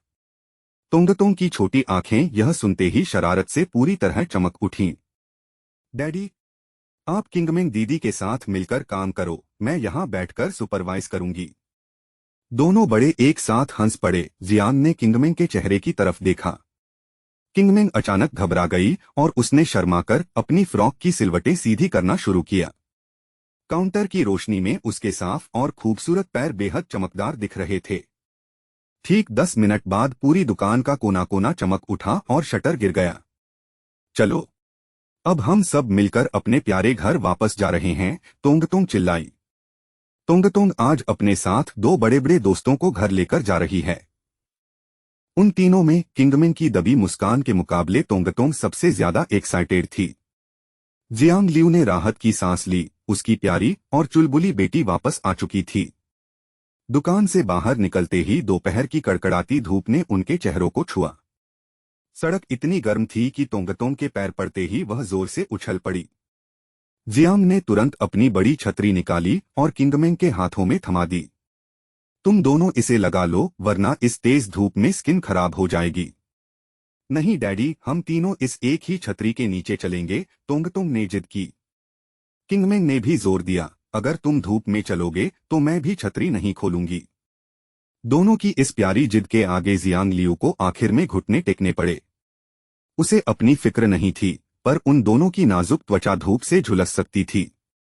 जियांग ने तोंगतोंग को गोद में उठाया और तीनों एक छोटी छतरी के नीचे सिमट गए। किंगमेंग की आंखों में जियांग के लिए अगाध प्रेम और गहरी ममता साफ झलक रही थी। रास्ते से गुजरते हुए लोग इस खूबसूरत तिकड़ी को बेहद हसरत भरी नजरों से देख रहे थे। एक हैंडसम मर्द, एक खूबसूरत शालीन औरत और उनकी एक प्यारी सी गुड़िया जैसी बेटी। कुछ ही मिनटों में वे अपने घर पहुंचे और जियांग ने राहत की सांस ली। उसने तुरंत घर का एसी ऑन किया और ठंडी हवा पूरे कमरे में फैल गई। तुम दोनों सोफे पर बैठकर टीवी देखो, मैं किचन में जाकर खाना पकाता हूँ। मैं भी किचन में आपकी मदद के लिए चलूंगी, दोनों एक साथ चिल्लाए। तोंगतोंग और किंगमेंग ने एक दूसरे को देखा और दोनों जोर से हंस पड़ी। किचन बहुत छोटा है, तुम दोनों चुपचाप बाहर बैठकर मेरा इंतजार करो, जियांग बोला। किंगमेंग ने अनसुना किया और किचन में जाकर अंडे फेंटने का काम शुरू कर दिया। तोंगतोंग किचन के दरवाजे की चौखट पर बैठ गई। मैं यहीं से तुम दोनों को देखूंगी। 10 मिनट के अंदर सारी सब्जियां कटकर प्लेट्स में करीने से सज चुकी थीं। जियांग ने फेंटे हुए अंडों में सीक्रेट सॉस, सिरका और थोड़ा नमक मिलाया। तेज आंच पर जैसे ही अंडे कड़ाही में गिरे, एक जोरदार छनछनाहट गूंज उठी। अंडों की सौंधी खुशबू ने पूरे घर के माहौल को बेहद स्वादिष्ट बना दिया था। उसने उबले और छिले हुए टमाटर कड़ाही में डाले और तेजी से पलटा चलाया। खट्टी मीठी खुशबू वाली भाप हवा में उड़ी, जिससे तोंगतोंग के मुंह में पानी आ गया। जियांग लियू कोई प्रोफेशनल शेफ नहीं था, पर उसके हाथों में गजब का जादू था। लाल और पीले रंगों का वो कॉम्बिनेशन देखने में बेहद लजीज लग रहा था। इसके बाद जियांग ने ताजे मशरूम और बैंगन की सूखी सब्जी भी फटाफट तैयार कर ली। वाह डैडी, इसकी खुशबू तो उस महंगे रेस्टोरेंट के स्टीक से भी 1000 गुना बेस्ट है। तोंगतोंग डाइनिंग टेबल पर बैठ गई और अपनी जीभ निकालकर हांफने का नाटक करने लगी। तुम दोनों वहां खड़े खड़े क्या सोच रहे हो, खाना ठंडा हो रहा है, जियांग हंसा। तोंगतोंग ने अपनी छोटी छोटी उंगलियों से बैंगन का एक टुकड़ा मुंह में रखा। मसालों का वो खट्टा मीठा स्वाद उसके मुंह में जाते ही पिघलने लगा। वह झूम उठी। डैडी, आज आपने अपनी इस बेटी को पूरी तरह तृप्त कर दिया है, उसने थम्सअप किया। किंगमिंग ने अपने हाथों से अंडे का एक बड़ा पीस जियांग की प्लेट में रख दिया। तुम बहुत मेहनत करते हो जियांग, तुम्हें अपनी एनर्जी वापस पाने के लिए ज्यादा खाना चाहिए। किंगमिंग के इस सीधे और सच्चे केयर ने उसके दिल को अंदर तक छू लिया था। काश यह पल यहीं रुक जाए और मैं हमेशा इसी घर का हिस्सा बनी रहूं। किंगमिंग का दिल अपनी ही थका देने वाली रफ्तार से जोर जोर से धड़कने लगा था। तोंगतोंग ने अपना पेट भरने के बाद चुपके से किंगमिंग दीदी की धड़कने और नजरें भांप लीं। किंगमिंग दीदी, आप डैडी को ऐसे क्यों घूर रही हो, क्या वो आपको अच्छे लगते हैं? जियांग लियू का हाथ हवा में रुक गया और उसने हैरान होकर ऊपर देखा। किंगमिंग ने बात छुपाने के लिए दीवार पर लगी पेंटिंग को देखने का नाटक किया। दीदी, यह सीधा आदमी कुछ नहीं समझेगा, तोंगतोंग अकेले कोशिश करके थक चुकी है। जियांग तोंगतोंग ने अपनी पीठ सहलाई और गुस्से में मुंह फुलाकर डैडी को घूरने लगी। चेहरे पर बनावटी गुस्सा था, पर नन्ही बच्ची के दिल में डैडी के लिए कोई कड़वाहट नहीं थी। वह अच्छी तरह जानती थी कि उसके डैडी उससे दुनिया में सबसे ज्यादा प्यार करते हैं। कुछ ही पलों में तोंगतोंग का मूड बिल्कुल ठीक हो गया और वह फिर चहकने लगी। उसने फुर्ती से डाइनिंग टेबल से खाली प्लेट्स और कटोरियां समेटना शुरू कर दिया। अक्सर जियांग लियू खाना पकाता था और तोंगतोंग बिना कहे बर्तन धोने पहुंच जाती थी। दोनों बाप बेटी बिना कुछ बोले एक दूसरे के काम की लय को बखूबी संभालते थे। डैडी, जब तक आपके मुंह में निवाला रहेगा, तोंगतोंग आपके बर्तन धोती रहेगी, बच्ची तुतलाई। जाओ बेटा, पर ध्यान रखना कि बर्तन पर जरा भी साबुन न लगा रह जाए। जियांग लियू ने वाटर डिस्पेंसर से पहाड़ों का ठंडा पानी निकालकर किंगमिंग को दिया। तुम दोपहर से काम में लगी हो, तुम्हें बहुत तेज प्यास लगी होगी, उसने कहा। किंगमिंग ने बेहद शालीनता से ग्लास थामा और उसके चेहरे पर एक राहत भरी मुस्कान आई। खाना बहुत टेस्टी था, मुझे सच में पानी की सख्त जरूरत थी, किंगमिंग बोली। जियांग ने भी अपने लिए पानी डाला, क्योंकि इस कड़कड़ाती धूप में हाइड्रेटेड रहना जरूरी था। बर्तन धोने के बाद तोंगतोंग ने अपने छोटे गीले हाथों को जींस पर रगड़कर सुखाया। उसने एक लंबी जम्हाई ली और उसकी छोटी आंखें नींद से बोझिल होने लगीं। डैडी, तोंगतोंग को नींद आ रही है, चलो हम तीनों मिलकर बेड पर सोते हैं। तुम्हारे दिमाग की बत्ती कुछ ज्यादा ही जलती है, हम तीनों साथ नहीं सो सकते। किंगमिंग अभी कुंवारी लड़की है, वो हमारे साथ एक ही बेड पर कैसे सोएगी? तोंगतोंग ने मायूस होकर अपना सिर झुकाया और छोटे बेडरूम की तरफ कदम बढ़ा दिए। ठीक है, तुम दोनों बड़े कमरे में सो जाओ, मैं अकेले ही सो जाऊंगी। बच्ची ने पीठ घुमाकर हाथ हिलाया। मेरी फिक्र मत करो, मैं अब बड़ी हो गई। जियांग लियू ने गहरी सांस ली। उसकी बेटी दिन ब दिन कुछ ज्यादा ही स्मार्ट हो रही थी। उसने आगे बढ़कर तोंगतोंग को हवा में उठाया और उसकी पीठ पर हल्की चपत लगाई। किंगमिंग, बच्ची की बातों का बुरा मत मानना, तुम तोंगतोंग के साफ कमरे में सो जाओ। किंगमिंग ने मन ही मन मुस्कुराते हुए शर्माकर अपनी नजरें झुका लीं और बाय बाय कहा। तोंगतोंग अपनी पीठ सहलाते हुए चुपचाप डैडी के पीछे मास्टर बेडरूम में सोने चली गई। ठीक 3 मिनट के अंदर बच्ची डैडी के पैर को जकड़कर गहरी नींद में सो चुकी थी। सोते में उसकी नाक से एक छोटा सा गुब्बारा फूला, जो उसके रोने का असर था। उधर छोटे बेडरूम में कार्टून वाली सुंदर चादर बिछी थी, जहां किंगमिंग आकर लेट गई। चादर से जियांग लियू की सौंधी खुशबू आ रही थी, जिसे महसूस कर किंगमिंग झूम उठी। कितना सुकून है यहाँ, काश मैं हमेशा इसी घर में इनके साथ रह पाती। उसने अपना फोन निकाला और उसकी बेस्ट फ्रेंड गोजिया के कई मैसेजेस स्क्रीन पर थे। कहाँ मर गई? मुझे बहुत भूख लगी है, बाहर का घटिया खाना खाकर थक गई। सिर्फ जियांग के बंस ही मेरी आत्मा को तृप्त कर सकते हैं, उसे जल्दी फंसाओ। जवाब दो, तुम दोनों एक ही कमरे में तो नहीं सो रहे? मर्यादा मत भूलना। अपनी वर्जिनिटी संभाल कर रखना, एक लड़की को हमेशा अलर्ट रहना चाहिए, समझे? खैर, आते वक्त मेरे लिए 30 बंस और 2 कप फ्रेश जूस पैक करवा लाना। किंगमिंग फोन देखकर मुस्कुराई। जियांग बहुत जिम्मेदार और बेहद कमाल का इंसान है। और सुनो, मैं उसके बंस के लिए नहीं बल्कि खुद जियांग लियू से प्यार करती हूँ। रिप्लाई भेजकर किंगमिंग खुशी से तकिए को गले लगाकर बेड पर लोट लगाने लगी। गो जिया ही इकलौती ऐसी शख्स थी जिससे वह अपने दिल का हर राज खोल सकती थी। तुम तो प्यार में पूरी तरह अंधी हो चुकी हो, अभी से उसका पक्ष ले रही। मैंने तुम्हें इतने सालों तक पाल पोस कर बड़ा किया और तुमने मुझे एक पल में भुला दिया। किंगमिंग ने चिढ़ाते हुए लिखा, आज रात अपने खाने का इंतजाम खुद करना, मैं नहीं आ रही। सॉरी मम्मी, तुम्हारी प्यारी बेटी भूखी है। जियांग लियू तो दुनिया का बेस्ट दामाद है। छोटे कमरे में एसी नहीं था, इसलिए जियांग ने हॉल का एसी चलाकर दरवाजा खुला छोड़ दिया था। किंगमिंग ने फोन साइड में रखा और उसके रेशमी बाल पूरी चादर पर बिखर गए। वह स्टारफिश की तरह हाथ पैर फैलाकर छत पर लटके सस्ते झूमर को एकटक निहारने लगी। उसकी मखमली और लंबी टांगों की खूबसूरती से वो साधारण सा कमरा भी आलीशान लग रहा था। जियांग के घर के उस जादुई सुकून में किंगमिंग भी धीरे धीरे गहरी नींद के आगोश में समा गई। दुकान के ठीक सामने युजू हॉल के बगल में एक नया बोर्ड टंग चुका था। उस नए बोर्ड पर बड़े बड़े अक्षरों में लिखा था 99 फूड स्टोर। उस दुकान का पूरा इंटीरियर और ढांचा जियांग की दुकान की हूबहू नकल था। वही लकड़ी की टेबलें, वही काउंटर, शीशे का शोकेस और दानपात्र भी बिल्कुल वैसा ही था। अंदर 3 अधेड़ उम्र के आदमी बंस बनाते हुए आपस में कुटिलता से हंस रहे थे। भाई, दूसरे का रास्ता रोककर अपनी दुकान चमकाना कोई तुमसे सीखे, एक ने कहा। जिस आदमी को भाई कहा गया उसका नाम हाय था, जो छोटे कद का एक चालाक इंसान था। वह जियांग लियू सिर्फ किस्मत के दम पर कूद रहा है, अब हम उसका घमंड तोड़ेंगे। वो 2 रुपए में बंस बेचता है, हम 1.5 रुपए में बेचकर उसका पूरा आयुक्त खा जाएंगे। तीसरे पार्टनर ने झिझकते हुए पूछा, पर भाई, इतने सस्ते में तो हमारा नुकसान हो जाएगा। नुकसान कैसा? मैंने उसके झींगे वाले बंस चखे हैं, वो बहुत महंगी चीजें इस्तेमाल करता है। हम उसकी जगह मार्केट से मरे हुए सस्ते झींगे और सड़ी हुई मकई का इस्तेमाल करेंगे। अगर हमारे बंस की लागत सिर्फ 1 रुपया आएगी तो मुनाफा ही मुनाफा होगा। लेकिन भाई, अगर हमारे बंस का स्वाद उसके जैसा नहीं हुआ तो कस्टमर भाग जाएंगे। तुम बिल्कुल गधे हो, मार्केट में मिलने वाले सस्ते केमिकल और फ्लेवर किस दिन काम आएंगे? मैं आटे में 1 चम्मच झींगे का एसेंस मिलाऊंगा, जिससे खुशबू दूर तक जाएगी। कम कीमत और तेज खुशबू के आगे वो सामने वाला जियांग लियू टिक ही नहीं पाएगा। भाई, तुम्हारी यह तगड़ी प्लानिंग देखकर तो मेरा दिल अभी से बाग बाग हो गया।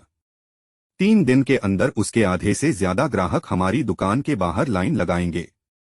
महीने की 3 लाख की कमाई पक्की है, वो जियांग तो सड़क पर आ जाएगा। भाई, तुम्हारी यह चाल तो बेहद खतरनाक और पूरी तरह से बेईमानी से भरी है।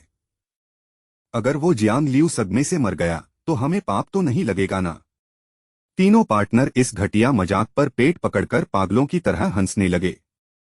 तभी हाय भाई ने कड़ाही के पास खड़े होकर जोर से थूका और काम में लग गया। उधर दोपहर ढल चुकी थी और जियांग लियू की आंखें अब धीरे धीरे खुल रही थीं। उसने देखा कि तोंगतोंग अब भी उसके पैर को तकिया बनाकर मजे से सो रही थी। जियांग ने बड़े प्यार से उसके गाल को छुआ और धीरे से अपना पैर बाहर निकाला। वह दबे पांव छोटे कमरे की तरफ बढ़ा ताकि देख सके कि किंगमिंग सो रही है या नहीं। कमरे का दरवाजा आधा खुला था और अंदर का नजारा देखकर जियांग की सांसें थम गईं। किंगमिंग बेड पर बिल्कुल बेसुध सो रही थी और उसकी फ्रॉक घुटनों से काफी ऊपर थी। शाम की हल्की धूप खिड़की से छनकर उसकी दूध जैसी सफेद टांगों पर चमक रही थी। जियांग लियू ने तुरंत अपनी नजरें घुमाईं और शालीनता से दरवाजा धीरे से बंद कर दिया। उसका दिल अब एक अनजान रफ्तार से सीने के अंदर जोर जोर से धड़क रहा था। वह किचन में गया और शाम के बैच के लिए बंस का नया सामान तैयार करने लगा। उसे इस बात का बिल्कुल भी अंदाजा नहीं था कि सामने एक नई मुसीबत खड़ी हो चुकी थी। सामने वाली दुकान का शटर अब पूरी तरह उठ चुका था और नए बोर्ड की लाइटें जल उठी थीं। सस्ते दाम का झांसा देकर ग्राहकों को फंसाने का वो गंदा खेल अब शुरू होने वाला था। लेकिन जियांग लियू को अपने हुनर और मसालों के जादुई स्वाद पर पूरा भरोसा था। आने वाले कल का यह महामुकाबला अब इस पूरे बाजार का रुख बदलने वाला था। दोपहर के ठीक 3 बज चुके थे और कमरे में लगा पुराना ऐसी हल्की घड़घड़ाहट के साथ चल रहा था। जियांग लियू की आंखें खुलीं तो देखा कि तोंगतोंग कंबल लपेटे उसकी छाती पर मजे से सो रही थी। उसने बेहद सावधानी से अपनी नन्ही गुड़िया को खिसकाया ताकि उसकी गहरी नींद में कोई खलल न पड़े। बाथरूम में जाकर फुर्ती से ब्रश करने और हाथ धोने के बाद जियांग सीधे किचन की तरफ बढ़ा। शाम के बैच के लिए उसे 800 बंस यानी करीब 20 पाउंड ताज़ी स्टफिंग तैयार करनी थी। ताजा जूस के 2 बड़े जार वह सुबह ही दुकान के ठंडे कूलर में सुरक्षित रखाया था। बर्तनों की हल्की सी आवाज सुनकर जुन किंगमिन भी अंगड़ाई लेती हुई अपने कमरे से बाहर आई। उसकी टाइट टी शर्ट उसकी परफेक्ट बॉडी पर इस कदर कसी थी कि देखने वाले की सांसें थम जाएं। वह कड़कड़ाती धूप में पके किसी रसीले और बड़े लाल सेब की तरह बेहद आकर्षक लग रही थी। अरे, तुम उठ भी गए। थोड़ी देर और आराम कर लेते, जियांग ने मकई छीलते हुए कहा। किचन के दरवाजे पर बैठकर बात करते हुए जियांग को उनके बीच एक अजीब सा सुकून महसूस हुआ। अब और सोती तो रात को नींद नहीं आती, वैसे भी मैं कोई छोटी बच्ची नहीं हूं। और हमारी लाडली तोंगतोंग कहाँ है? किंगमिन ने मुस्कुराते हुए चारों तरफ नजरें घुमाकर पूछा। वो अभी सपनों की दुनिया में मजे से फ्राइड चिकन उड़ा रही है, जियांग ने हंसकर जवाब दिया। अपनी बात समझाने के लिए जियांग ने मकई का भुट्टा मुंह के पास ले जाकर चबाने का नाटक किया। उसकी इस बचकानी हरकत को देखकर किंगमिन अपनी खूबसूरत हंसी को रोक नहीं पाई। किंगमिन के दिल में जियांग के लिए छुपा हुआ प्यार अब हर पल गहराता जा रहा था। वह बिना किसी झिझक के नीचे झुकी और जियांग के ठीक सामने घुटनों के बल बैठ गई। दोनों साथ मिलकर मकई के दाने निकालने लगे और तोंगतोंग की पुरानी शरारतों पर गप्पे लड़ाने लगे। जब जियांग ने बताया कि कैसे तोंगतोंग बाथटब में छुपकर सुसु करती थी तो किंगमिन लोटपोट हो गई।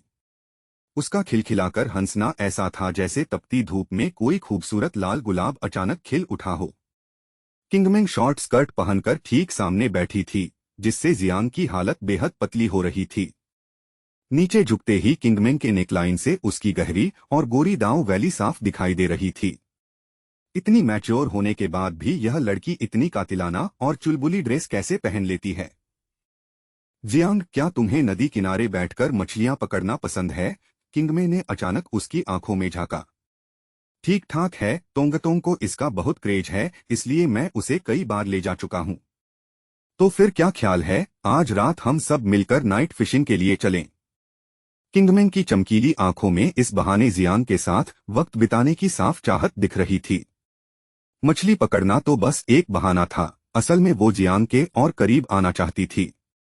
जियांग लियू का मन भी डोल गया, क्योंकि हर मर्द को ऐसे एडवेंचर बेहद पसंद आते हैं। प्लान तो सुपरहिट है, शाम को सारे बंस बेचने के बाद हम सीधे नदी किनारे चलेंगे। मैं साथ में छोटा बारबेक्यू ग्रिल और मसाले रख लूंगा, ताजा मछली वहीं भूनकर खाएंगे। हाँ, बिल्कुल, तुम जैसा कहोगे मैं वैसा ही करूंगी। किंगमिन ने शर्माते हुए अपना होंठ चबाया। जैसे ही बंस का सारा मसाला तैयार हुआ, तोंगतोंग आंखें मलते हुए बेड पर डैडी को ढूंढने लगी।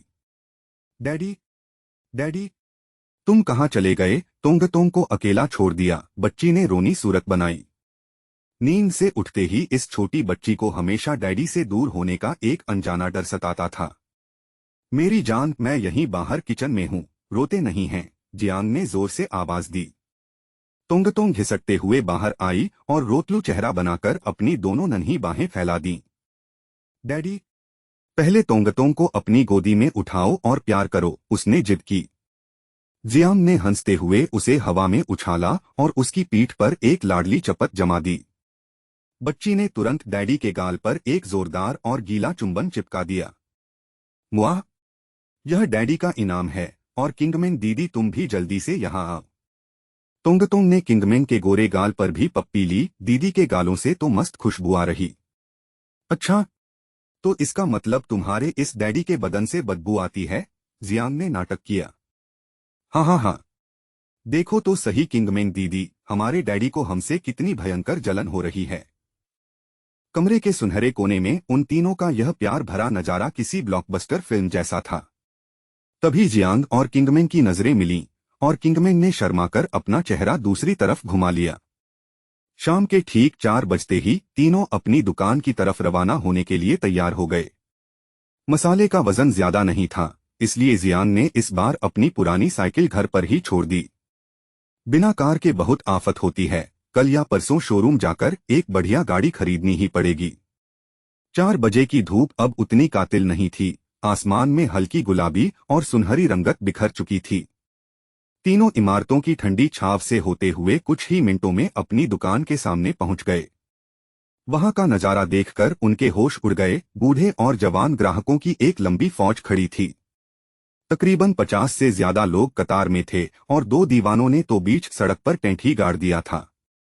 जियांग को आराम से आते देख लाइन में खड़े भूखे ग्राहकों का गुस्सा 7वें आसमान पर पहुंच गया। लो, आ गए हमारे वीआईपी नवाब साहब, दोपहर की नींद पूरी हो गई आपकी, एक आंटी चिल्लाई। चुपचाप अंदर जाओ और बंस चढ़ाओ, अगर आधे घंटे में खाना नहीं मिला तो मैं दुकान सिर पर उठा लूंगी। अरे बॉस जियांग, इस खूबसूरत मैडम के साथ हनीमून मनाकर वापस आ गए क्या, किसी ने ताना मारा। इन तीखे तानों को सुनकर जियांग ने बेबसी से अपने हाथ जोड़े और सफाई देने लगा। मैं कोई आराम नहीं कर रहा था, दोपहर में बंस का नया मसाला तैयार करने में वक्त लगता है। पर उन गुस्सैल आंटियों ने अपना मुंह फेर लिया, जैसे वो उसकी कोई बात सुनना ही नहीं चाहती थीं। जियांग को अचानक ऐसा लगा जैसे वो कोई बेबस भेड़ हो जिसे भूखे भेड़ियों ने घेर रखा हो। उसने किंगमेंग और तोंगतोंग को अंदर कुर्सी पर बैठाया ताकि वो भीड़ के गुस्से से बची रहें। जियांग ने फुर्ती से दुकान का मेन स्विच ऑन किया और बंस का मैदा गूंथने के काम में जुट गया। इस उमस भरे मौसम में खमीर इतनी तेजी से उठा कि मैदा बिल्कुल गुब्बारे जैसा फूल गया। ठीक 5 बजे उनका पड़ोसी जुए गुआंग बुरी तरह हामफता और घबराता हुआ दुकान के अंदर घुसा। जियांग लियू, बहुत बड़ा अनर्थ हो गया, जरा इस फोन की स्क्रीन को देखो, वह चिल्लाया। क्या हुआ भाई, इतना क्यों घबरा रहे हो, कोई तूफान आया है क्या, जियांग ने पूछा। तुम खुद अपनी आंखों से देख लो, फिर समझ आएगा कि सामने वाले क्या गेम खेल रहे हैं। जियांग ने हाथ का काम रोका और उत्सुकता से जुए गुआंग के फोन की स्क्रीन पर नजरें टिका दी। स्क्रीन पर एक नए वीचैट ग्रुप का बम्पर डिस्काउंट वाला मैसेज साफ साफ चमक रहा था। उस मैसेज पर लिखा था, 99 फूड स्टोर का महाधमाका, सबसे सस्ते और सबसे टेस्टी बंस। झींगा बंस सिर्फ 3 रुपए और आलू प्याज के बंस सीधे 1.5 रुपए में उपलब्ध हैं। हर तरह के ताजे फ्रूट जूस पर सीधा डिस्काउंट, सिर्फ 10 रुपए में पेट भरकर पियो। किसी खास दुकान के महंगे और घटिया बंस को छोड़ो और आज ही हमारी दुकान पर आओ। जुए गुआंग ने गुस्से में थूका, सामने वाले नीच इंसानों ने बिल्कुल तुम्हारी जैसी दुकान खोली है। वो कौड़ियों के दाम पर माल बेचकर तुम्हारे सारे कस्टमर्स को चुराने का गंदा प्लान बना रहे हैं। सुबह उनके कुछ जासूस तुम्हारी दुकान से बंस खरीदकर उसकी रेसिपी चुराने की कोशिश कर रहे थे। किंगमेंग का चेहरा भी गुस्से से लाल हो गया, ये लोग कितने गिरे हुए और पूरी तरह से घटिया हैं। उन दोनों का खून जियांग के लिए खौल रहा था, पर जियांग के चेहरे पर एक अजीब सी शांति थी। डैडी, क्या हुआ, क्या उन बुरे लोगों ने आपको फिर से डांटा, तोंगतोंग ने मासूमियत से पूछा। कुछ नहीं हुआ मेरी जान, तुम अंदर जाकर चुपचाप गुड़िया से खेलो, जियांग ने उसे सहलाया। जियांग लियू को इन सड़क छाप नकलचियों की घटिया हरकतों से रत्ती भर भी फर्क नहीं पड़ता था। वह पहले दिन से जानता था कि कामयाबी मिलते ही ऐसे सियार उसकी नकल करने जरूर आएंगे। डैडी तुम दुखी मत होना, हमारे पास कम पैसे होंगे तो भी तोंगतोंग को बहुत अच्छा लगेगा। अपनी बेटी की यह समझदारी देखकर जियांग का सीने गर्व से चौड़ा हो गया और उसने मुस्कुराया। जुए गुआंग भाई, इन जोकरों की फिक्र छोड़ो, मेरा हुनर और मेरी क्वालिटी ही मेरी असली ताकत है। जब आप दूसरों की चालों से डरकर अपना आपा खो देते हैं तो आप खुद ब खुद हार जाते हैं। किंगमेंग ने जब जियांग के इस फौलादी हौसले और शांत चेहरे को देखा तो उसका दिल श्रद्धा से भर गया। यही है वो मर्द जिसे मैंने अपना दिल दिया है, जो हर तूफान में चट्टान की तरह खड़ा रहता है। कुछ देर और बातें करने के बाद जुए गुआंग अपनी दुकान की तरफ वापस लौट गया। जियांग लियू ने एक बार फिर पूरी लगन से बंस को आकार देना शुरू कर दिया। तोंगतोंग और जुन किंगमेंग अंदर किचन में जाकर फ्रेश जूस को बोतलों में भरने लगी। उसी वक्त सड़क के उस पार 99 फूड स्टोर का शटर पूरी तरह खुल चुका था। तुम दोनों जरा जल्दी कदम बढ़ाओ, वरना जियांग के हाथ का जूस खत्म हो जाएगा। आंटी वो और उनकी सहेलियां तेजी से लाइन की तरफ बढ़ रही थीं कि अचानक रास्ता रुक गया। आंटी जी जरा रुकिए, हमारी नई दुकान पर वही बंस और जूस आधे दाम में हैं। उस अधेड़ उम्र के आदमी के मुंह से आंटी सुनते ही आंटी वो का पारा चढ़ गया। उन्होंने तुरंत अपने हाथ कमर पर रखे और हाय भाई को अपनी तीखी नजरों से घूरा। ओए बूढ़े सांड, आंटी किसको बोला? क्या तेरी आंखें बटन की बनी हुई हैं? हम सहेलियां गुलाब के फूल जैसी हैं और तुझे तमीज नाम की चीज नहीं पता। नकलची चाहे जितना भी सस्ता बेचे, हम उसका सड़ा हुआ माल कभी नहीं खाएंगे। थू! सामने आकर सारा का सारा मूड ही खराब कर दिया इस बदसूरत इंसान ने। हाय भाई हक्का बक्का रह गया, क्योंकि आंटी वो के चेहरे पर झुर्रियां साफ दिख रही थीं। चलो हटो सामने से, हमारा रास्ता मत रोको। आंटी वो उसे धक्का देकर आगे बढ़ गईं। दुकान की शुरुआत ही बेहद खराब हुई थी, पर हाय भाई ने हिम्मत नहीं हारी। तभी अंकल न्यू हाथ में स्टूल और मुंह में सिगरेट दबाए बड़े मजे से आते दिखे। हाय भाई फिर से लपका, सर हमारी दुकान में जियांग जैसा ही स्वाद और सस्ता माल है। अंकल न्यू पल भर के लिए ठिठके, क्या सच में बिल्कुल जियांग जैसा ही स्वाद है? हाँ सर, बिल्कुल डिट्टो कॉपी है, और दाम भी उससे बहुत ज्यादा कम है। हाय भाई को भरोसा था कि एक बार कोई चख लेगा तो उसका पक्का कस्टमर बन जाएगा। अंकल न्यू ने जियांग की दुकान पर लगी 60 लोगों की लंबी कतार को देखा। अभी लाइन बहुत लंबी है, तो क्यों ना इसकी बात एक बार सुन ली जाए। उन्होंने सिर हिलाया, ठीक है भाई, तुम्हारी दुकान पर फिर कभी चक्कर लगाऊंगा। हाय भाई का मुंह छोटा हो गया, सर प्लीज एक बार चखकर तो देखिए, सब तारीफ कर रहे। अगर सामने वाला लड़का बंस बना सकता है तो हम भी कोई नौसिखिए नहीं हैं।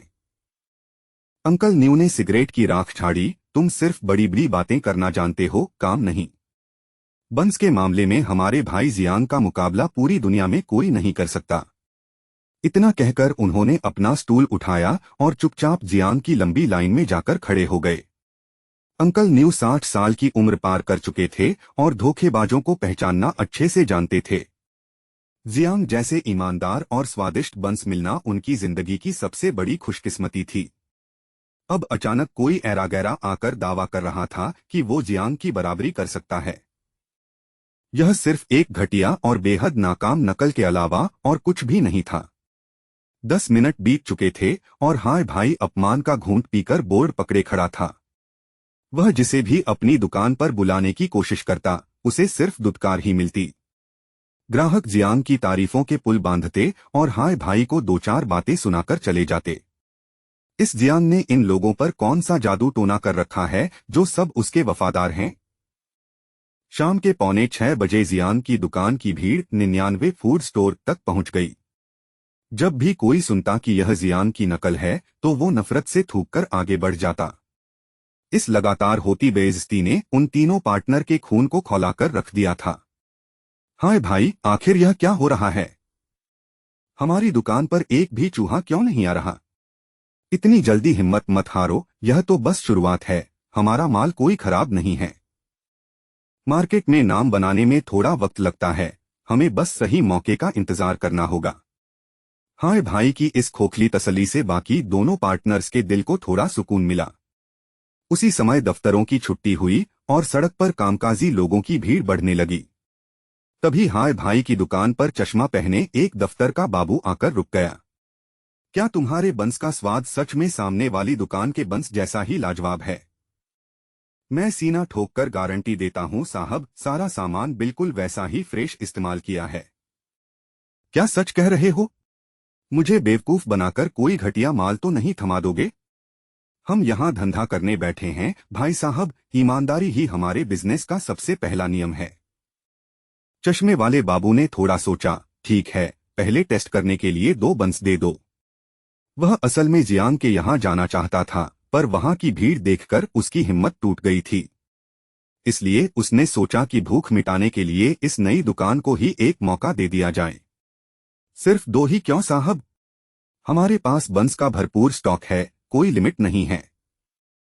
नहीं, अभी के लिए सिर्फ 2 प्याज और मीट वाले बंस ही काफी होंगे, पैक कर दो। हाय भाई ने मन मारकर एक सस्ते प्लास्टिक के डिब्बे में 2 बंस पैक करके उसे थमा दिए। बाबू ने बंस हाथ में लिए, पर उनका अजीब सा आकार देखकर उसका माथा थोड़ा ठनका। उसने बड़ी उम्मीद के साथ बंस का एक बड़ा निवाला अपने मुंह में चबाया, पर अगले ही पल उसका चेहरा बिगड़ गया और उसने उसे बाहर थूकने की कोशिश की। उस बंस के अंदर मसालों का बैलेंस पूरी तरह से बिगड़ा हुआ और बेहद बकवास था। आटा बिल्कुल भी सॉफ्ट नहीं था और उसमें से अजीब सी महक आ रही थी। मीट की क्वालिटी इतनी घटिया थी कि साफ पता चल रहा था कि ढेर सारा अजीनोमोटो ठूंसा गया है। अगर उसने जियांग के बंस न खाए होते तो शायद उसे यह स्वाद नॉर्मल लगता, पर जियांग के हाथ के जादू ने उसके स्वाद के स्टैंडर्ड को 7वें आसमान पर पहुंचा दिया था। अब इस आम और घटिया बंस का हर एक निवाला उसे किसी पेड़ की छाल जैसा कड़वा लग रहा था। हाय भाई उसकी तरफ देखकर मुस्कुराया, क्यों साहब, स्वाद एकदम धांसू और मजेदार है ना? चश्मे वाले बाबू ने नफरत से अपना सिर हिलाया। हाँ, ठीक ठाक ही है, कुछ खास नहीं। वह बहस नहीं करना चाहता था, क्योंकि एक आम दुकान के हिसाब से यह कचरा ही था। अगर अच्छा लगा तो हमारे डिस्काउंट ग्रुप में जुड़ जाओ, रोज बम्पर कूपन और छूट मिलेगी। बाबू के दिमाग में जियांग के बंस का स्वाद घूमा और उसके मुंह का जायका और खराब हो गया। रहने दो भाई, तुमने इसमें सिर्फ हानिकारक केमिकल और अजीनोमोटो का ओवरडोज भर रखा है। इसमें असली मीट का कोई स्वाद नहीं है, यह कचरा तुम खुद ही बैठकर खाओ। अरे साहब, बात तो सुनिए। हाय भाई हक्का बक्का होकर चिल्लाता ही रह गया। वह बाबू बिना एक भी शब्द बोले मुड़ा और गुस्से में वहां से सीधे आगे बढ़ गया। उसने उन दोनों बंस को रास्ते के कूड़ेदान में फेंका और जियांग की लाइन में लग गया। यह देखकर हाय भाई का चेहरा गुस्से और शर्म से बिल्कुल काला पड़ गया था। हाय भाई, आखिर उस कस्टमर ने ऐसा क्यों किया? क्या हमारे बंस में कोई कमी थी? अरे कुछ नहीं, वो साला पक्का जियांग का भेजा हुआ कोई पालतू जासूस रहा होगा। तुम बस देखते जाओ, एक बार नाम होने दो, हम जियांग को पूरी तरह बर्बाद कर देंगे। हाय भाई ने सिगरेट सुलगाई और उसकी आंखों में एक खतरनाक और कड़वा गुस्सा तैरने लगा। उसके बाद जियांग की दुकान से छूटे हुए कुछ और भटके ग्राहक वहां बंस खरीदने आए, पर सबने पहला निवाला चबाते ही नफरत से अपना सिर हिलाया और पैसे फेंककर चले गए। स्वाद में जमीन आसमान का फर्क है, इसे खाकर पक्का पेट खराब होना तय है। ऐसी घटिया अक्ल के साथ कोई जियांग भाई की बराबरी करने का सपना कैसे देख सकता है? छोड़ो यार, जियांग जैसा बंस बनाना हर किसी ऐरे गैरे के बस की बात नहीं है। उस पूरी शाम 99 फूड स्टोर ने बकवास माल बेचकर सिर्फ 200 रुपए की कमाई की। यह कमाई भी सिर्फ उन लाचार लोगों की वजह से हुई थी जिन्हें जियांग के बंस नहीं मिले थे। पर जितने भी लोगों ने उनका बंस चखा, सबने कान पकड़कर कसम खाई कि दोबारा कभी नहीं आएंगे। हाय भाई की दुकान के काउंटर पर अब सिर्फ मक्खियां भिनभिना रही थीं और सन्नाटा पसरा था। नकल का यह गंदा साम्राज्य अपनी पहली ही शाम को बुरी तरह घुटनों के बल ढह चुका था। दुकान के बाहर हवा में उड़ती बंस की खुशबू सूंघकर भूखी भीड़ बेकाबू होने लगी थी। फाइनली यार, आज तो मैं 2 घंटे पहले से लाइन में लगकर बाजी मार गया। तोंगतोंग ने दरवाजे पर आकर अपनी तोतली आवाज में सबको कतार में सलीके से खड़े होने को कहा। अरे वाह हमारी नन्ही परी, तुम्हारी बात तो हम आंख बंद करके मानेंगे। एक ऑफिस जाने वाली लड़की तो तोंगतोंग की मासूमियत देखकर पूरी तरह उस पर फिदा हो गई। जियांग लियू और जुन किंगमेंग गर्मागर्म भाप उड़ाते बंस के बड़े थाल लेकर काउंटर पर आए। सुनिए सब लोग, पीछे वालों को भी खाना मिले, इसलिए हर बंदे को सिर्फ 10 बंस मिलेंगे। अभी जियांग की बात पूरी भी नहीं हुई थी कि आगे खड़ी एक आंटी बुरी तरह चिढ़ गईं। अरे छोटे जियांग, भाषण बंद करो और जल्दी से बंस पैक करना शुरू करो, मेरा पोता भूखा है। ज्यादा नखरे मत दिखाओ भाई, वरना मैं तो चली किसी और दुकान पर खाना खाने। भीड़ से मीठी धमकियां तो मिल रही थीं, पर कोई अपनी जगह से हिलने को तैयार नहीं था। जियांग ने मुस्कुराकर आंखें घुमाईं, उसके ग्राहक दुकान को अपना ही घर समझने लगे थे। मुझे 5 झींगे वाले और 5 मिक्स वेज बंस दे दो, घर वाले इंतजार कर रहे हैं। मेरे लिए 3 अंडे वाले, 5 मीट वाले और 2 बोतल एकदम चिल्ड जूस दे दो। जियांग भाई, थोड़ा हाथ तेज चलाओ वरना मैं भूख के मारे यहीं चक्कर खाकर गिर जाऊंगा। जियांग ने गौर किया कि आजकल उसके कस्टमर्स उस पर कुछ ज्यादा ही हक जताने लगे थे। लाइन में अगला नंबर ट्रैक सूट पहने एक 50 साल के कड़क और सयाने दिखने वाले शख्स का था। वो साउथ सिटी क्रिमिनल ब्यूरो के जांबाज कैप्टन लियू होंगलेई थे, जो अभी मिशन से लौटे थे। आपको कौन से बंस चाहिए सर? जियांग ने उस गंभीर चेहरे को देखकर बेहद अदब से पूछा। कैप्टन लियू ने 3 झींगे वाले, 3 अंडे वाले और 5 बोतल जूस का ऑर्डर दिया। वैसे सर, क्या मैं जान सकता हूं कि आप किस सरकारी महकमे में काम करते हैं? मैं साउथ सिटी क्रिमिनल ब्यूरो में हूं। लियू होंगले ने बिना कुछ छुपाए सीधे अपनी पहचान बताई। जियांग समझ गया कि यह कड़क ऑफिसर उसके स्वर्गीय पिता के ही पुराने महकमे का सीनियर था। तुम्हारी इस छोटी सी दुकान पर इतनी भयंकर भीड़ क्यों लगी रहती है भाई? कैप्टन ने पूछा। बस स्वाद का जादू है सर, इसलिए लोग बार बार अपने आप खींचे चले आते हैं। कैप्टन मन ही मन हंसा कि आखिर एक मामूली बंस स्वाद में कितना ही तोप हो सकता है। उसने अपना पार्सल लिया और भारी कदमों से अपनी सरकारी गाड़ी की तरफ आगे बढ़ गया। पीछे खड़े लोग खुशकिस्मत ग्राहकों को बंस ले जाते देख अपनी फूटी किस्मत को कोस रहे थे। आधे घंटे के भीतर 800 बंस और 400 जूस की बोतलें पूरी तरह खत्म हो गईं। सॉरी दोस्तों, आज का सारा स्टॉक खत्म हो चुका है, अब कल सुबह जल्दी मुलाकात होगी। जिन्हें खाना नहीं मिला उनका दिल पूरी तरह टूट गया, पर वो जियांग की मजबूरी जानते थे। आज फिर मुझे जियांग के हाथ का स्वाद नहीं मिला, मेरी तो किस्मत ही खराब है। कल सुबह मैं अपने दादाजी को तड़के 3 बजे ही लाइन में खड़ा कर दूंगा। सड़क पार खड़े हाय भाई और उसके गुर्गों की आंखों में एक लालची चमक कौंधी। जियांग का स्टॉक खत्म हो गया, यही सही मौका है बहती गंगा में हाथ धोने का। छोटे हुजी ने मेगाफोन उठाया और पूरी ताकत से चिल्लाकर अपनी दुकान की पब्लिसिटी शुरू की। इधर आओ भाइयों, झींगे वाले बंस सिर्फ 3 रुपए और बाकी सब 1.5 रुपए में मिलेंगे। एक भोला भाला लड़का उधर जाने लगा तो पास खड़े एक कंस्ट्रक्शन मजदूर ने उसे रोक लिया। अरे मूर्ख, वो जियांग भाई की घटिया नकल है, उसे खाकर सीधे हॉस्पिटल पहुंच जाएगा। ओह भाई, बचाने के लिए शुक्रिया, मुझे लगा ये जियांग भाई के ही किसी रिश्तेदार की है। फिर भी 20 भूखे और लाचार लोग मजबूर होकर हाय भाई की दुकान पर चले गए। थू थू, यह क्या बकवास कचरा है?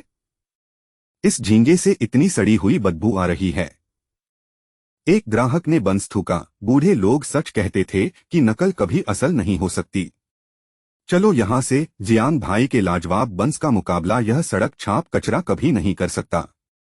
ग्राहक गालियां देते हुए चले गए, उनका टेस्ट जियांग ने पूरी तरह से बिगाड़ दिया था। जियांग के बंस वर्ल्ड क्लास थे, जिनकी बराबरी करना इन मिलावटखोर चोरों के बस की बात नहीं थी। 99 फूड स्टोर का डस्टबिन एक बार फिर अधकचरे फेंके हुए बंस से पूरा भर गया। हाय भाई और उसके साथी दुकान में पसरे इस सन्नाटे को देखकर गहरे सदमे में डूब गए। उन्हें समझ आ गया था कि जियांग लियू का मार्केट में सिक्का बहुत ज्यादा मजबूत था। हाय भाई, अब आगे का क्या प्लान है? दुकान तो पहले ही दिन पूरी तरह पिट गई। हाय भाई ने सिगरेट का लंबा कश खींचा। हम इसकी रेसिपी को और बारीकी से समझेंगे। कल से हम दाम 1 रुपया और कम कर देंगे, चाहे नुकसान हो, पर जियांग को हराना है। उधर कैप्टन लियू नूडल्स और बंस लेकर अपनी ब्लैक वैन से सीधे पुलिस हेडक्वार्टर पहुंचे। जैसे ही वो ऑफिस के अंदर घुसे, भूखे और थके हुए पुलिस वाले उन पर टूट पड़े। सर, आप आखिरकार आ गए, अगर थोड़ी देर और होती तो हम भूख से मर जाते। ब्यूरो के 8 जांबाज सिपाही पूरे दिन के मिशन के बाद भूख से बुरी तरह निढाल थे। उन भूखे शेरों के बीच जियांग का पिता जियांग दहाई भी हथेलियां रगड़ते हुए आगे बढ़ा। मैं तुम सबके लिए तीखे नूडल्स और कुछ गर्मागर्म बंस लेकर आया हूं, टूट पड़ो। कैप्टन ने खाने का थैला टेबल पर फेंका और एसी की ठंडी हवा का मजा लेने लगा। नूडल्स तो एकदम मसालेदार और धांसू हैं सर, इस तीखी चटनी ने तो पूरा मजा ही बांध दिया। सब लोग नूडल्स पर टूट पड़े, पर किसी ने बंस के डिब्बे को हाथ तक नहीं लगाया। इस डिब्बे में इतने बढ़िया बंस भी रखे हैं, तुम लोग उसे क्यों नहीं चख रहे? नहीं सर, मुझे बंस वैसे भी कुछ खास पसंद नहीं है, आप ही खाइए ना। तभी जियांग दहाई ने अपनी चॉपस्टिक रखी। उसे अचानक याद आया कि उसका बेटा भी यही बेचता है। उसने चुपके से बंस के डिब्बे को खोला, जिसकी बनावट उसे थोड़ी जानी पहचानी सी लगी। जैसे ही उसने बंस का पहला टुकड़ा तोड़ा, मसालों की सौंधी खुशबू पूरे कमरे में फैल गई। जियांग दहाई ने बिना कुछ सोचे उस गर्मागर्म बंस का एक बड़ा निवाला अपने मुंह में रखा। स्वाद मुंह में घुलते ही उसकी आंखें फटी की फटी रह गईं। यह तो वही जादुई स्वाद था। कैप्टन लियू, यह बंस आप आखिर शहर की किस दुकान से खरीद कर लाए हैं? दहाई चिल्लाया। अरे वो साउथ सिटी के नुक्कड़ पर एक लड़का बेचता है, दुकान का नाम कुछ अजीब सा है। दहाई के चेहरे पर एक गर्व और अचरज से भरी अजीब सी मुस्कान धीरे धीरे तैरने लगी थी। उसे पक्का यकीन हो गया था कि इस बेमिसाल हुनर का मालिक सिर्फ और सिर्फ उसका बेटा था। इंटरोगेशन रूम की मंद रोशनी में जियांग दहाई के चेहरे पर एक अजीब सी गर्माहट तैर गई। अगर तुम नखरेबाजों को यह माल नहीं खाना तो हटाओ यार, मैं अकेले ही सफाया करूंगा। अरे छोड़ो भी दहाई भाई, कॉलेज में बंस खाकर बोर हो चुके हैं, तुम कैसे पचा लेते हो? वैसे भी मैदे का यह सूखा कचरा मुझे पसंद नहीं, जिसे खाना हो वो शौक से खाए। कैप्टन लियू होंगलेई अपनी टीम की यह अज्ञानता देखकर मन ही मन कुटिलता से मुस्कुरा रहे थे। पूरे आधे घंटे धूप में पसीना बहाकर लाया हूं, नहीं खाना तो मत खाओ, झोले को हाथ मत लगाना। ओह याद आया, इस पेपर बैग के अंदर एकदम फ्रेश और चिल्ड जूस की बोतलें भी रखी हैं। जूस का नाम सुनते ही तीखे नूडल्स चबा रहे बाकी पुलिस वालों की चॉपस्टिक्स हवा में ही ठहर गईं।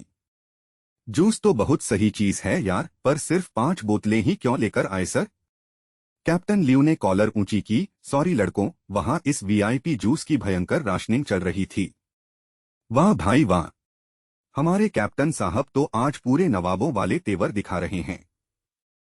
तभी जियांग दहाई ने बिना देर किए बंस का वो बड़ा सफेद बॉक्स पूरी तरह खोल दिया। सामने एकदम सफेद, गोलमटोल और खौलती भाप छोड़ते 10 आलीशान बंस दिखाई देने लगे। ताजे पके मैदे और रसीले मीट की तीखी खुशबू कमरे के चप्पे चप्पे में फैल गई। कमरे में मौजूद सभी 8 पुलिस वाले नूडल्स भूलकर उस डिब्बे को पागलों की तरह घूरने लगे। भाई साहब, यह कैसी कातिलाना खुशबू है, इसने तो सीधे मेरे पेट में चूहे दौड़ा दिए। जियांग दहाई से अब और सब्र नहीं हुआ। उसने झपटकर एक बड़ा मीट वाला बंस उठाया। उसने बिना फूंक मारे एक ही बार में आधा बंस अपने मुंह के अंदर ठूंस लिया। अगले ही पल स्वाद के तगड़े धमाके से जियांग दहाई की आंखें पूरी तरह फटी रह गईं। कुदरती मसालों और एकदम फ्रेश मीट का वो अनोखा टेक्सचर उसके पूरे हलक को तृप्त कर गया। खौलते हुए रसीले मीट का सूप उसकी जीभ के पिछले हिस्से पर लावा की तरह फैल गया। यह कोई मामूली बंस नहीं है, यह तो साक्षात स्वर्ग का सबसे कीमती जायका है। हे भगवान, इस पूरी कायनात में कोई बंस इतना ज्यादा स्वादिष्ट कैसे बना सकता है? मुंह से सच निकलते ही दहाई को होश आया और उसने तुरंत अपनी बात पलटने की सोची। मेरा मतलब, थू, यह तो एकदम बकवास और सड़ा हुआ है, तुम लोग नूडल्स ही खाओ। ऐसा कहते हुए उसने चालाकी से बंस के डिब्बे को अपनी छाती से कसकर चिपका लिया। उसने चारों तरफ खड़े भूखे भेड़ियों पर एक बेहद चौकन्नी और शक भरी नजर डाली। कैप्टन लियू से भी अब रहा नहीं गया। रसीले मीट की खुशबू ने उनकी लार टपका दी थी। दहाई, यह मेरा सीधा ऑफिशियल आर्डर है, चुपचाप एक बंस मेरे हवाले कर दो। हाँ दहाई भाई, थोड़ा सा टुकड़ा हमें भी चखाओ, अपनी टीम से इतनी गद्दारी मत करो। सपनों की दुनिया से बाहर आओ। दहाई मुर्गी की तरह डिब्बे पर लेट गया। चलो हटो यहाँ से। इतनी दिव्य चीज इन भूखे मगरमच्छों के हाथ लग गई तो मुझे एक कतरा नहीं मिलेगा। पर अगले ही पल कमरे में एक भयंकर और मजेदार जंग की शुरुआत हो गई। 3 तगड़े पुलिस वालों ने मिलकर जियांग दहाई को पूछताछ वाली लोहे की कुर्सी पर जकड़ दिया। दहाई कुर्सी पर तड़पता रहा, पर बाकी सब उसकी चीखें नजरअंदाज कर डिब्बे पर टूट पड़े। जैसे ही उन सबने बंस का पहला निवाला चबाया, उनके चेहरों पर परमानंद के भाव आ गए। ओह भाई, इस झींगे का टेक्सचर इतना मखमली है कि मुंह में जाते ही मेल्ट हो गया। इस मिक्सवेज बंस में कोई मिलावट नहीं है, हर एक सब्जी का असली फ्लेवर आ रहा। जब तक कोई इसे खुद न चखे, उसे इस जादुई कुकिंग पर कभी यकीन नहीं होगा। पुलिस महकमे में 30 साल की नौकरी के दौरान उन्होंने ऐसा खाना कभी सपने में नहीं देखा था। वो सब अब बंस को छोटे छोटे टुकड़ों में चख रहे थे ताकि स्वाद जल्दी खत्म न हो। दहाई भाई, तुम तो आस्तीन के सांप निकले, इतनी बड़ी बात हमसे छुपा रहे थे। चोर कहीं के। सबके सब डाकू हैं। जियांग दहाई ने गुस्से में मुंह फेर लिया। कैप्टन साहब, सच सच बताइए कि आप यह जादुई माल किस गली से उठाकर लाए हैं? जियांग दहाई के कान भी यह सुनने के लिए घोड़े की तरह पूरी तरह खड़े हो गए। अगर दुकान का पता चल जाए तो मैं अपने बेटे को वहां शेफ की ट्रेनिंग दिलाऊंगा। फिर तो पूरी पुलिस चौकी मेरे इशारों पर नाचेगी, जो अकड़ेगा उसे बंस नहीं दूंगा। कैप्टन लियू ने शातिर मुस्कान के साथ कहा, मुझे नहीं पता, किसी दोस्त ने गिफ्ट किया था। पूरी टीम की आंखें गुस्से से उबल पड़ी। सर, क्या आप हमसे सफेद झूठ बोल रहे? धोखेबाज! हमारे सीधे साधे कैप्टन साहब तो देखते ही देखते पूरी तरह बदल गए। ठीक है, मत बताओ। जब अगली बार खाना होगा तो मैं उसी दोस्त की मिन्नतें करूंगा। कैप्टन लियू ने तय कर लिया था कि इस सप्लाई चैन पर सिर्फ उनका ही कब्जा रहेगा। अब जो भी सिपाही मिशन पर जाने से कतराएगा, उसके हिस्से के बंस पूरी तरह बंद। सबके गुस्से वाले चेहरों के बीच कैप्टन ने जूस की सारी बोतलें भी झपट लीं। वो बड़े नवाबों की तरह मटकते हुए इंट्रोगेशन रूम का दरवाजा खोलकर बाहर निकल गए। जब बंस इतने कमाल के हैं तो यह फ्रेश जूस मेरी पत्नी और बच्चे का दिल जीत लेगा।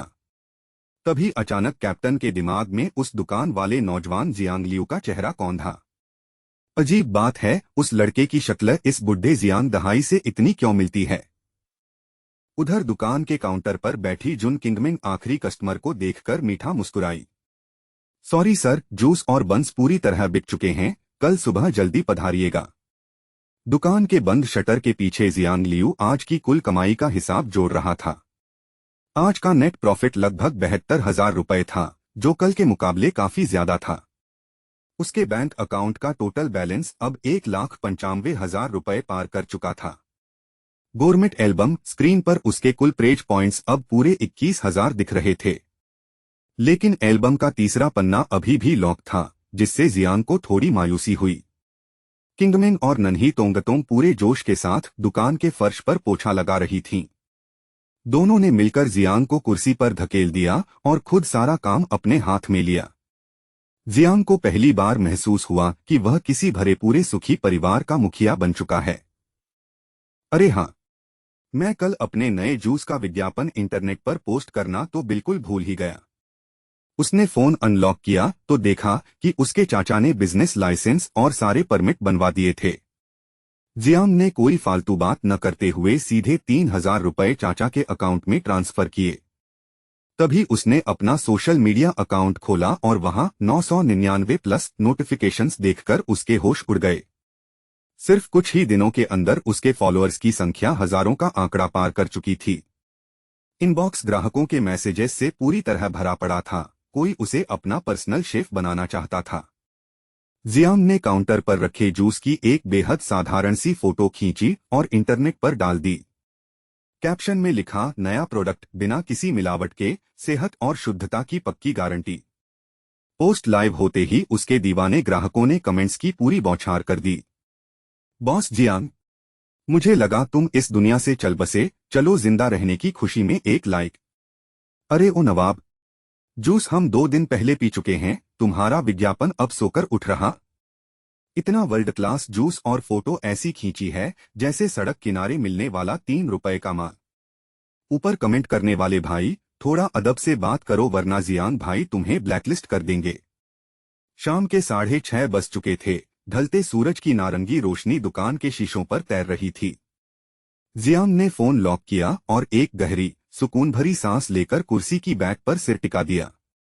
दुकान के भीतर झाड़ू पोछे की आवाजें और तोंगतों की खिलखिलाहट गूंज रही थी, जो दिल को छू लेती थी। सड़क के पार हाय भाई की दुकान का फीका बोर्ड अब धुंधली लाइट में बेहद उदास लग रहा था। वहां का सन्नाटा जियांग की दुकान की इस रौनक और कामयाबी की गवाही चुपचाप दे रहा था। किंगमिंग ने अपना काम समेटते हुए जियांग की तरफ देखा। उसकी आंखों में गहरे सम्मान का भाव था। बॉस, आज की मेहनत रंग लाई, अब हमें घर चलकर आराम करना चाहिए, किंगमिंग हौसले से बोली। नन्ही टोंगतोंग दौड़कर आई और जियांग के घुटनों से चिपककर लाड जताने लगी। थकान जैसे हवा हो गई। नारंगी शाम अब धीरे धीरे स्याह रात में बदल रही थी, पर जियांग का भविष्य जगमगा रहा था।